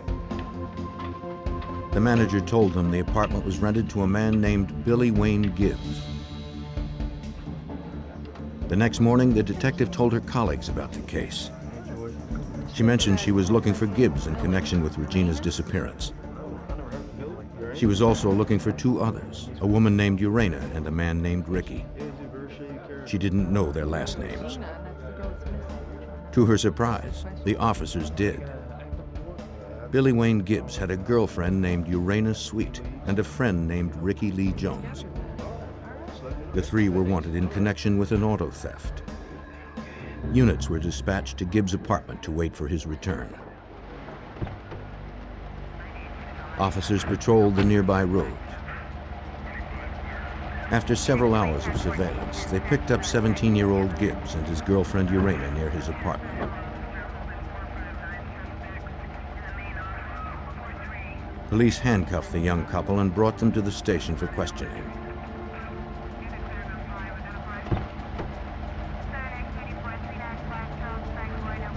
The third suspect, Ricky Lee Jones, was still at large.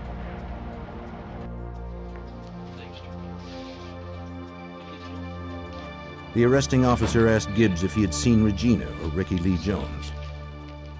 Gibbs said he had spoken to them 4 days ago, but not since. He told police that Ricky and Regina were in love and planned to run away to Mexico where Ricky had relatives. The detectives suspected that 18-year-old Jones had another reason for leaving town. If he were caught with Regina, he could be charged with contributing to the delinquency of a minor. Regina was 14, and they obviously were boyfriend and girlfriend at the time. When they saw the flyers that the mother had left out with reward on her location, they decided it would be best to leave the area so they wouldn't be caught. And that's when they decided to leave the area, hitchhike to Mexico. The detective learned that Ricky Lee Jones was already on probation for theft. Fleeing jurisdiction was a parole violation. She issued a warrant for his arrest. She also fed Regina's description into the NCIC, the National Crime Information Center, a database listing both victims and criminals nationwide. If Regina were located by any police department in the country, Pasadena, Texas police would be notified. Until then, with no known address or vehicle, it would be difficult to find the pair. 15 miles away, Houston police interviewed Jerry Walters, Regina's divorced father. He told them he had received a disturbing call on his unlisted home number on the evening of March 17th. The conversation was brief, and Walters did not recognize the caller's voice.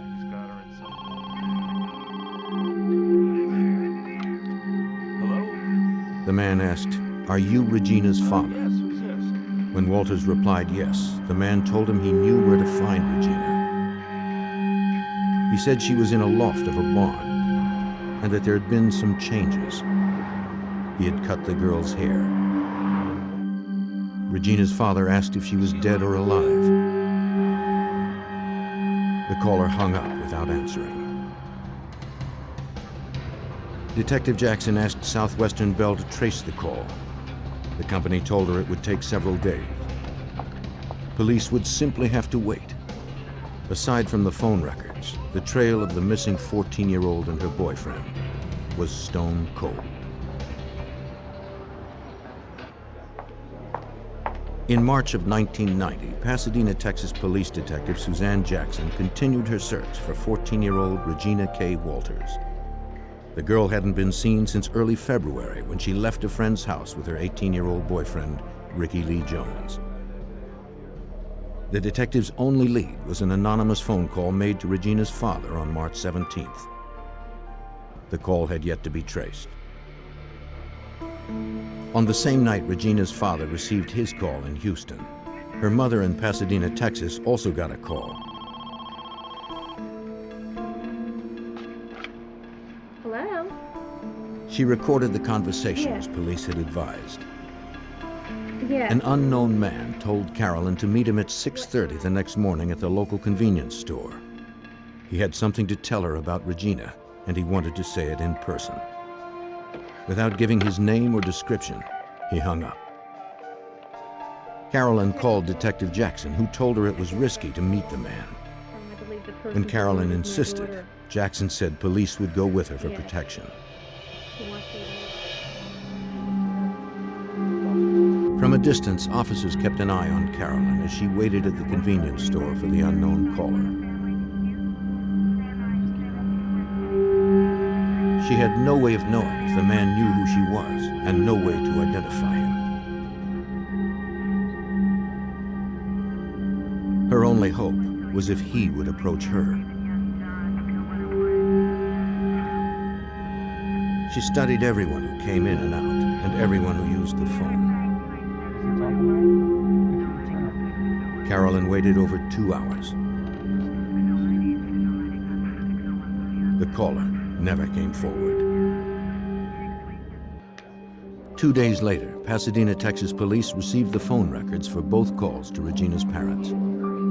They learned that the call to Regina's father in Houston was made from a gas station in Ennis, Texas, 200 miles northwest of where she was last seen. The call to her mother's home in Pasadena, Texas, was made from a payphone only a few blocks away. At that particular time, it was obvious that we were becoming very concerned about Regina's whereabouts with the phone calls and the information that we received. We were pretty sure that there was going to be foul play involved. 2 weeks later, Carolyn told Detective Jackson that the man who had called her before wanted to set up another meeting at the same convenience store. Police traced the call to a nearby payphone. The caller had already fled. On April 23rd, police found a partial skeleton of a small female near a riverbank in Pasadena, Texas. They determined the young girl's age and weight was close to Regina's. Detective Suzanne Jackson brought Regina's dental records to the medical examiner. I went to the ME's office with my information. We did a comparison on some dental x-rays and found that this particular person was not Regina. Months went by with no leads. Regina's parents feared the worst.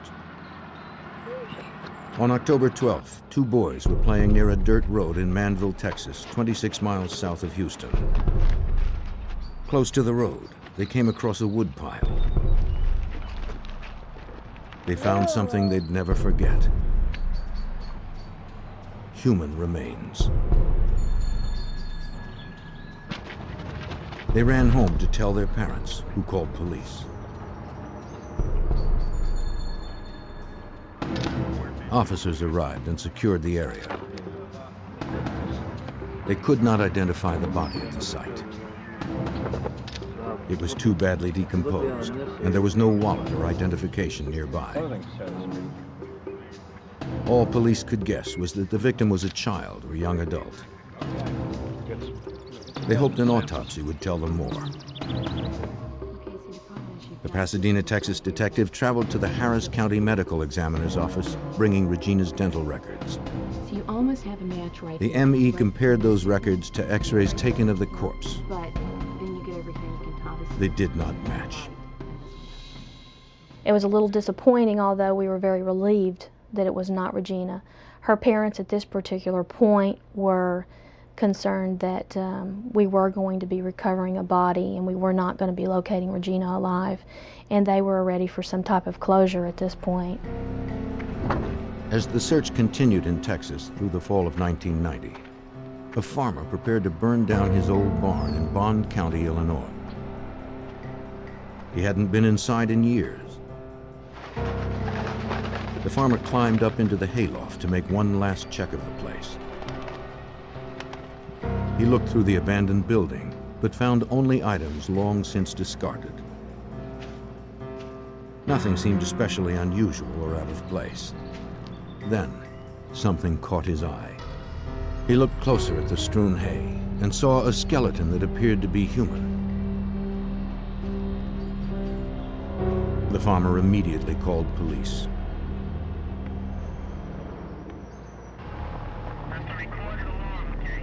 In October of 1990, as Detective Jackson hunted in Texas for 14-year-old Regina K. Walters, a decayed body was found in the hayloft of an abandoned barn in Bond County, Illinois. Agent Mike Sheely of the Illinois State Police responded to the scene. I had received a call from the local sheriff's office in Bond County, Illinois, and they had instructed me that they had found a body in a rural setting near the interstate, Interstate 70, which is a major interstate that travels through Bond County. Crime scene technicians conducted a thorough search of the barn. No clothes were found on or near the body. There was no wallet or other ID. They did find a single white thread close to the bones that seemed too new to have been in the old barn for long. Police photographed the remains from various angles. They found baling wire that matched the wire wrapped around the corpse's neck. some hair remained on the head. Because the skull was so small, police believed the victim was probably a child. The people of nearby Greenville had not seen a murder in 10 years. The anonymity of this crime was especially disturbing. Police had no way of knowing if the victim was from the area or just dumped there by someone passing through on nearby Interstate 70. At first, they weren't even sure of the corpse's age or sex. Forensic anthropologist Mark Johnsey was called in to conduct an examination. He made several discoveries that helped Illinois State Agent Mike Sheely begin to identify the victim. Mark was able to determine that it was a young female between the ages of 14 to 16, her approximate weight, which was 90 to 110 pounds. There was indication that her hair had been cut. The distal ends had begun to grow again, but the forensics had told us that it was recent. The cause of death was determined to be strangulation. The killer had almost severed the victim's head by twisting baling wire around her neck 16 times. That's what we found. From the condition of the joints and vertebrae, Johnsey discerned that the girl was killed almost a year before. A forensic scientist analyzed the white fiber found close to the body. Maybe it would yield a clue to what the young girl or her murderer had been wearing. He determined the fiber was mostly cotton, but it didn't come from clothing. It likely came from a towel. Searching the National Crime Database, State Agent Mike Sheely listed the Illinois Jane Doe as a white female, 14 to 16 years of age, probably killed as early as September 1989. We were alarmed to find that there was 950 matches with the age group and the category and the time frame, which made the task very difficult to begin the identification process. He narrowed the field to about 100 by specifying the victim's time of death closer to the spring of 1990. The investigator then sent teletypes to law enforcement agencies working those cases. The detective investigating the disappearance of Regina Walters in Pasadena, Texas, received the teletype on October 16th. She believed the body's description fit Regina's and phoned the Bond County Sheriff's Office in Illinois. The receptionist told her they had gotten so many responses that the sheriff would have to call her back. Before she hung up, the detective remembered the mysterious phone call Regina's father had received. The caller had said the girl was in a barn. When I asked her if the body was found in a barn, she immediately transferred me to the sheriff, in which I started talking to him right away. And it was immediately discovered that it was possibly Regina, and so we immediately jumped on that and started sending the teletypes back and forth. The detective asked another question based on the March 17th phone call to Regina's father. Did the girl in the barn have shorn hair? The Illinois authorities confirmed that she did. The girl found in Illinois matched the caller's description of Regina. We sent a copy of dental x-rays to Greenville, Illinois, to the sheriff's office, and those dental x-rays were matched with the body that was discovered there, and it was confirmed to be Regina's body. One question remained. Where was Regina's boyfriend, Ricky Lee Jones? Detectives called on the FBI for help. Special Agent Mark Young, a behavioral expert in the Houston field office, was assigned as case agent. And I tried to go in and contact every person that had any involvement with Ricky or Regina. I wanted to see if there was anything that they mentioned that would have proven valuable to locating Ricky. At his former high school, Pasadena, Texas detectives also continued to pursue Ricky Lee Jones. That's right, you did. What do you call it? Just a second, please. A guidance counselor said that Jones had not been enrolled in school for the past year.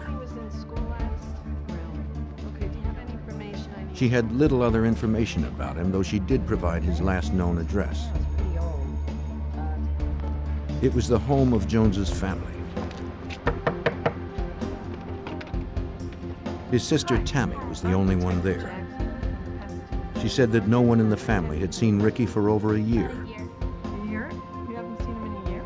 They had written him off as a bad kid, believing he'd end up in prison. The detective asked if they had relatives in Mexico. Tammy said her mother had some in Matamoros, just south of the Texas border. Have you seen her? Jackson showed her a photo of Regina, but Tammy didn't recognize her. Okay, that's the last time. Has he left? Ricky was already listed as wanted because he had violated his probation. So we felt like maybe he was afraid to come home if he did know anything about Regina's disappearance and her death. We were in fear that he may not want to call and tell us what had happened or may be involved himself. As Special Agent Mark Young pored over the details of the case, he developed a profile of Regina's killer. The agent determined that 18-year-old Ricky Lee Jones probably did not commit the crime. If Ricky Lee Jones had murdered Regina, he would have done it in a fit of anger, and that would have been reflected in the crime scene, and you didn't see that. It was a very controlled, purposeful crime scene. You got the impression that this is an older person, a white male, a traveler, truck driver, traveling salesman, somebody that had a reason to be across the country. The fact that the barn was close to an interstate supported Agent Young's theory. The crime scene told the agent more about the sadistic murderer. He had stripped off Regina's clothing, killed her slowly by strangulation, and most notably, had cut Regina's long hair. Whoever did this crime was doing things beyond what was necessary to perpetrate the crime.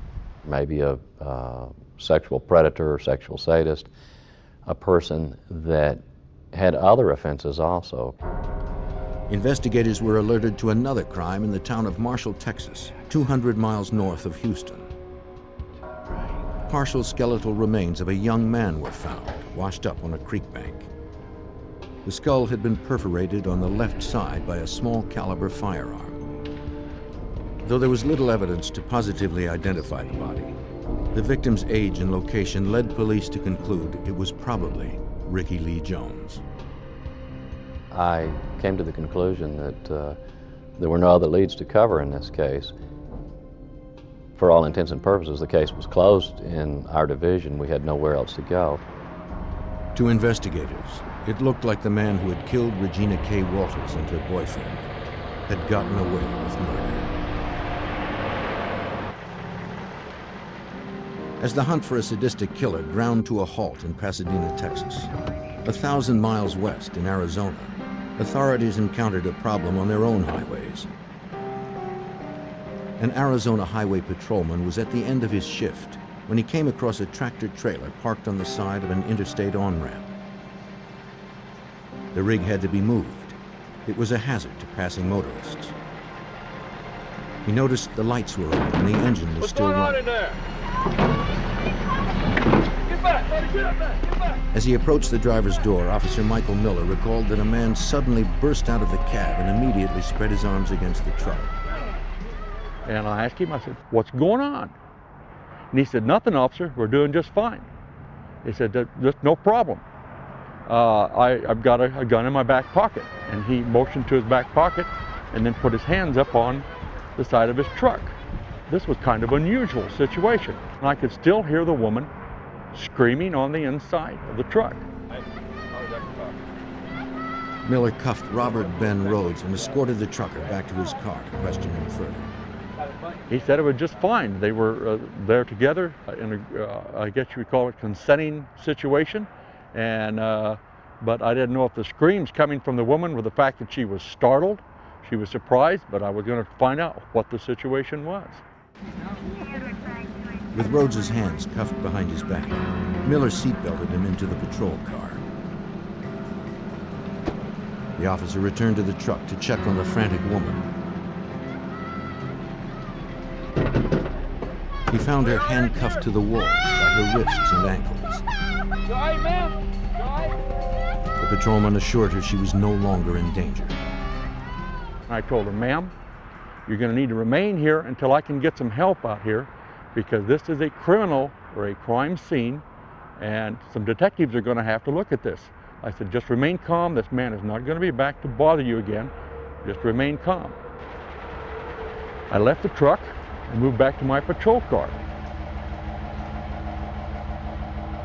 Miller returned just in time. Rhoades had maneuvered his cuffed hands in front of him and released his seatbelt. He was about to open the car door. The officer quickly recuffed him. There is no actual routine stop out there in the road that no matter what you come across out there, you never know who you're dealing with. And it kind of sent a chill up my spine to know that if this man, as cool as he was, could have probably killed me and the girl at the same time and still been on the road. Police from the town of Casa Grande arrived on the scene. They freed the woman and transported her and Rhoades to the police station for further questioning. Inside the truck, they found a gruesome array of torture tools. Chains that attached to rings welded to the back of the sleeper compartment, fishhooks, bloody towels, a horse bit, and a briefcase filled with the implements of a sexual sadist. They also found a camera in the briefcase, along with several hairs that did not belong to the woman found in the truck. Casa Grande Police Detective Rick Barnhart led the investigation. Robert Rhoades had what I refer to as a rape kit in his truck. He had all kinds of paraphernalia. He had long sticks with clips on the end where he would draw and quarter his victims. He had whips. And just based on that, I knew Robert Rhoades was a predator. Just north of Phoenix at the truck stop. The woman found chained in Rhoades' truck was 27-year-old Kathleen Vine. I've never had any problems before. She told the detective she had been picked up about an hour earlier from the Rip Griffin's truck stop north of Phoenix. He was trying to rape. When she dozed off in the sleeper compartment, the trucker climbed back, assaulted her, and chained her to the walls. The man told her his name was Whips and Chains, and that he'd been doing this for 15 years. Police photographed her injuries, wrist burns from the handcuffs, and welts from the beatings. She tried to fight off her attacker, but her hands were chained. All she could do to defend herself was to bite him. She managed to injure his left shoulder enough to distract him from raping her. Kathleen agreed to press assault and kidnapping charges, but Detective Barnhart believed she might be problematic for the prosecution. My interview with Kathleen was really sort of bizarre. She would talk about this reality, this terrible assault that she endured, and then periodically she would revert back to a story about her traveling across the country to see the president. She told me she wanted to give the president a microchip, and she talked about the underground prison where no one escapes from. And all this time my heart was sinking because I needed Kathleen to tell a very lucid story about the horrible incident that happened to her. The detective asked trucker Robert Ben Rhoades for his version of events. Rhoades said Kathleen was crazy and described her as a lot lizard, the trucker's term for a woman who trades sex for rides. He claimed that she solicited him and that she liked it rough, though they never actually had sex. He refused to provide any details about what happened in the truck's sleeper compartment. He talked around the subject, never admitting to any crime. Can you please remove your... Police photographed Rhoades' wound. It looked like a bite mark on his left shoulder, just as Kathleen had described. Rhoades claimed he sustained the injury while loading his truck, but Detective Barnhart believed Kathleen's story. She told me she tried to bite his throat, but he moved and she bit him on the left upper shoulder. And we've got a photo of her bite mark, and her story completely corroborated, what happened in that sleeper cab. Local prosecutors arrested Robert Ben Rhoades and held him for aggravated assault, sexual assault, and unlawful imprisonment. But their only witness, Kathleen Vine, suffered from paranoid delusions. To keep him behind bars, they needed additional witnesses. Kathleen's claim that Rhoades had been kidnapping women for 15 years haunted Detective Barnhart. He entered Rhoades' name into the NCIC in case other agencies had reported similar crimes. As the detective pursued the case, it made headlines across the Southwest. A Houston police officer was among those who read about it. The trucker detained in Arizona sounded like the same man who was stopped outside of Houston earlier in the year. Police suspected Rhoades had held a woman captive in his truck for 6 days, raping and torturing her until she finally escaped. They were unable to press charges since the woman failed to identify him. Houston Police Sergeant Bomar described the case to Detective Barnhart. I was contacted by Sergeant Bomar. His was the case where the young lady escaped. I was fairly positive that Robert Rhoades was at least a serial rapist. I had suspicions that he might be a murderer. Since Rhoades had crossed state lines since his last crime, Detective Barnhart contacted the FBI to request assistance. He hoped that with the FBI's support, he could gather enough evidence of the trucker's serial sex crimes to build a case that would stick. Special Agent Bob Lee of the Houston FBI field office knew the place to start was in Rhoades' Houston apartment. He spoke to Rhoades' landlord. She had checked the apartment after the trucker's arrest and was horrified to find bloodied torture devices. Based on her statement, Agent Lee secured a warrant to search the premises. We know that serial rapists often keep souvenirs from their victims, whether it be a piece of clothing or a piece of jewelry or whatever. When we went in, we found bondage paraphernalia, we found chains, we found handcuffs, we found a rack that someone could be tied to. We found a lot of women's jewelry. Agents and Houston police also found bloody white towels, women's clothing, and stacks of photographs. The snapshots depicted some women with shorn hair in various states of undress, bound and bruised. Investigators believe that Rhoades shot the photos as souvenirs of his crimes to relive his victims' terror. Though agents now had evidence that Rhoades was likely a serial rapist, they were unable to identify any of his victims from the photos. With no additional witnesses, the case in Arizona was still weak.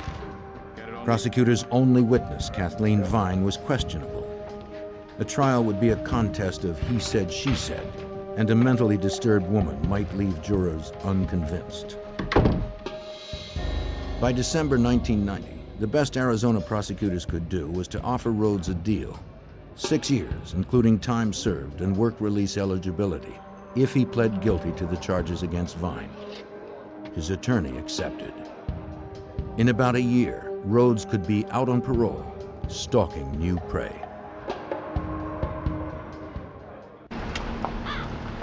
By October 1991, a year after 14-year-old Regina K. Walters was found murdered in Illinois, her case remained unsolved. Special Agent Mark Young, an FBI profiler, predicted the murderer was probably a trucker or traveling salesman with prior sexual offenses. His signature behavior was to hack off his victim's hair.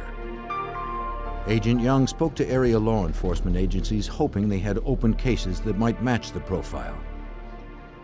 One day, Bob Lee, who was an agent in the FBI on the Violent Crime Squad, overheard me talking on the phone to a police officer. And he said, hey, I had a case I had worked a few months back where a truck driver kidnapped a young girl and her head hair was cut just like you're saying. The victim's name was Nicole Tuttle. She had also been raped repeatedly and had escaped the day Regina Walters and Ricky Lee Jones were last seen alive, on Monday, February 5th, 1990. That same day, Houston police had stopped a trucker named Robert Ben Rhoades, who fit Nicole's description of her attacker.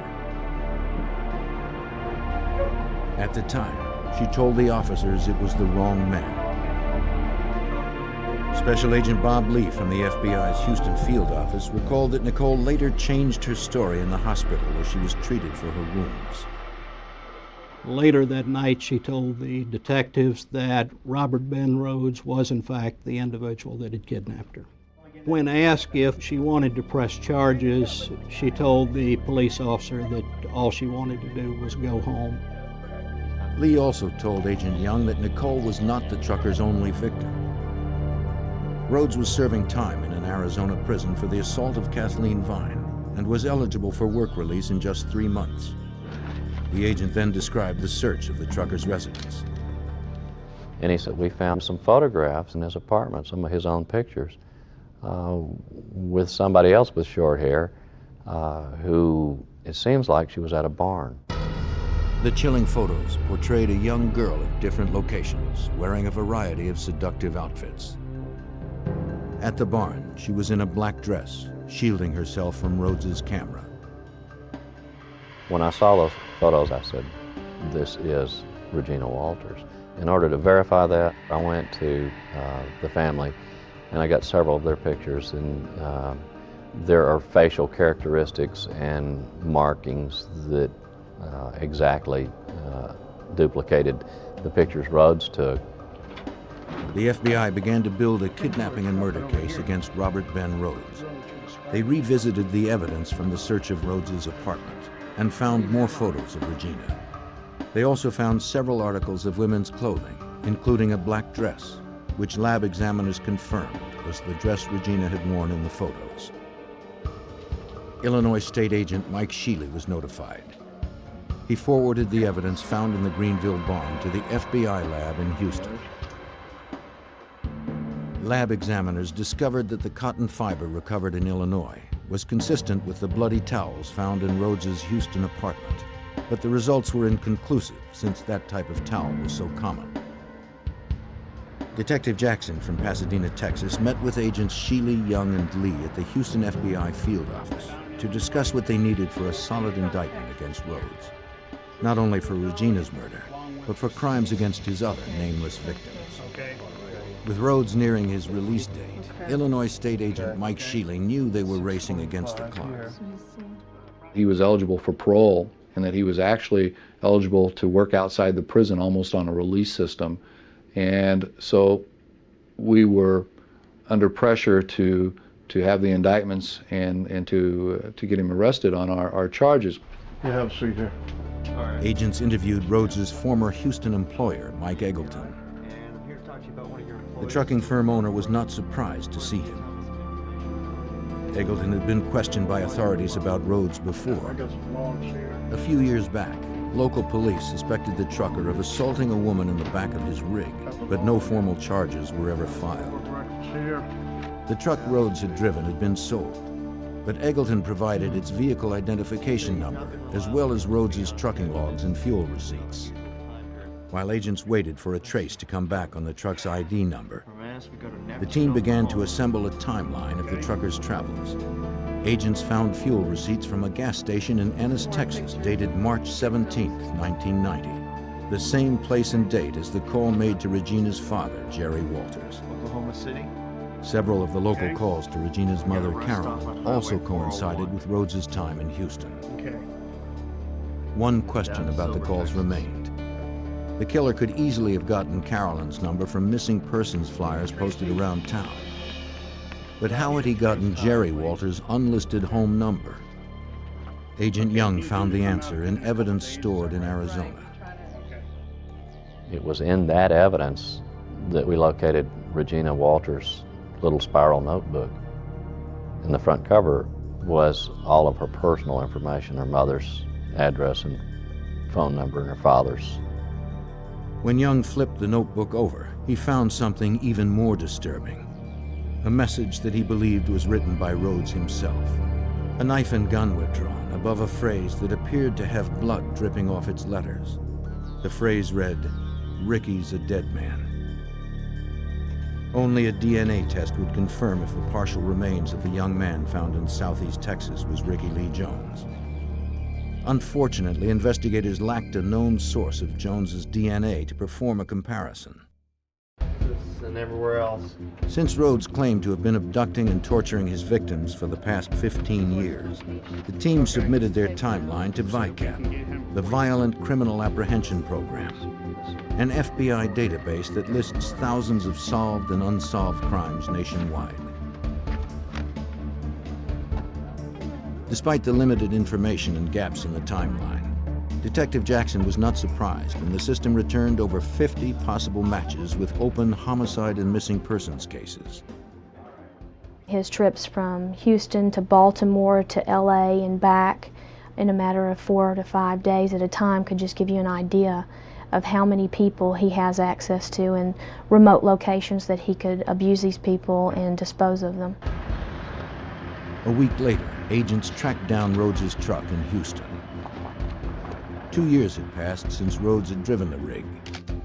The cab had since been steam cleaned, repainted, and used by other drivers. But evidence of his crimes somehow survived. Investigators recovered a single strand of head hair that was consistent with Regina's. Miraculously, they also found a small fingerprint on the vinyl upholstery in the sleeper compartment that matched her prints. That proved she had been in the truck, but it did not prove when or whether she'd been there against her will. By January of 1992, almost 2 years after Regina had disappeared, investigators determined the evidence was not decisive enough to prove interstate kidnapping. They dropped the federal case. With Rhoades' parole hearing just a week away, investigators convinced the Bond County prosecutor to press charges in Illinois for capital murder. They knew the evidence was circumstantial, but they pressed on.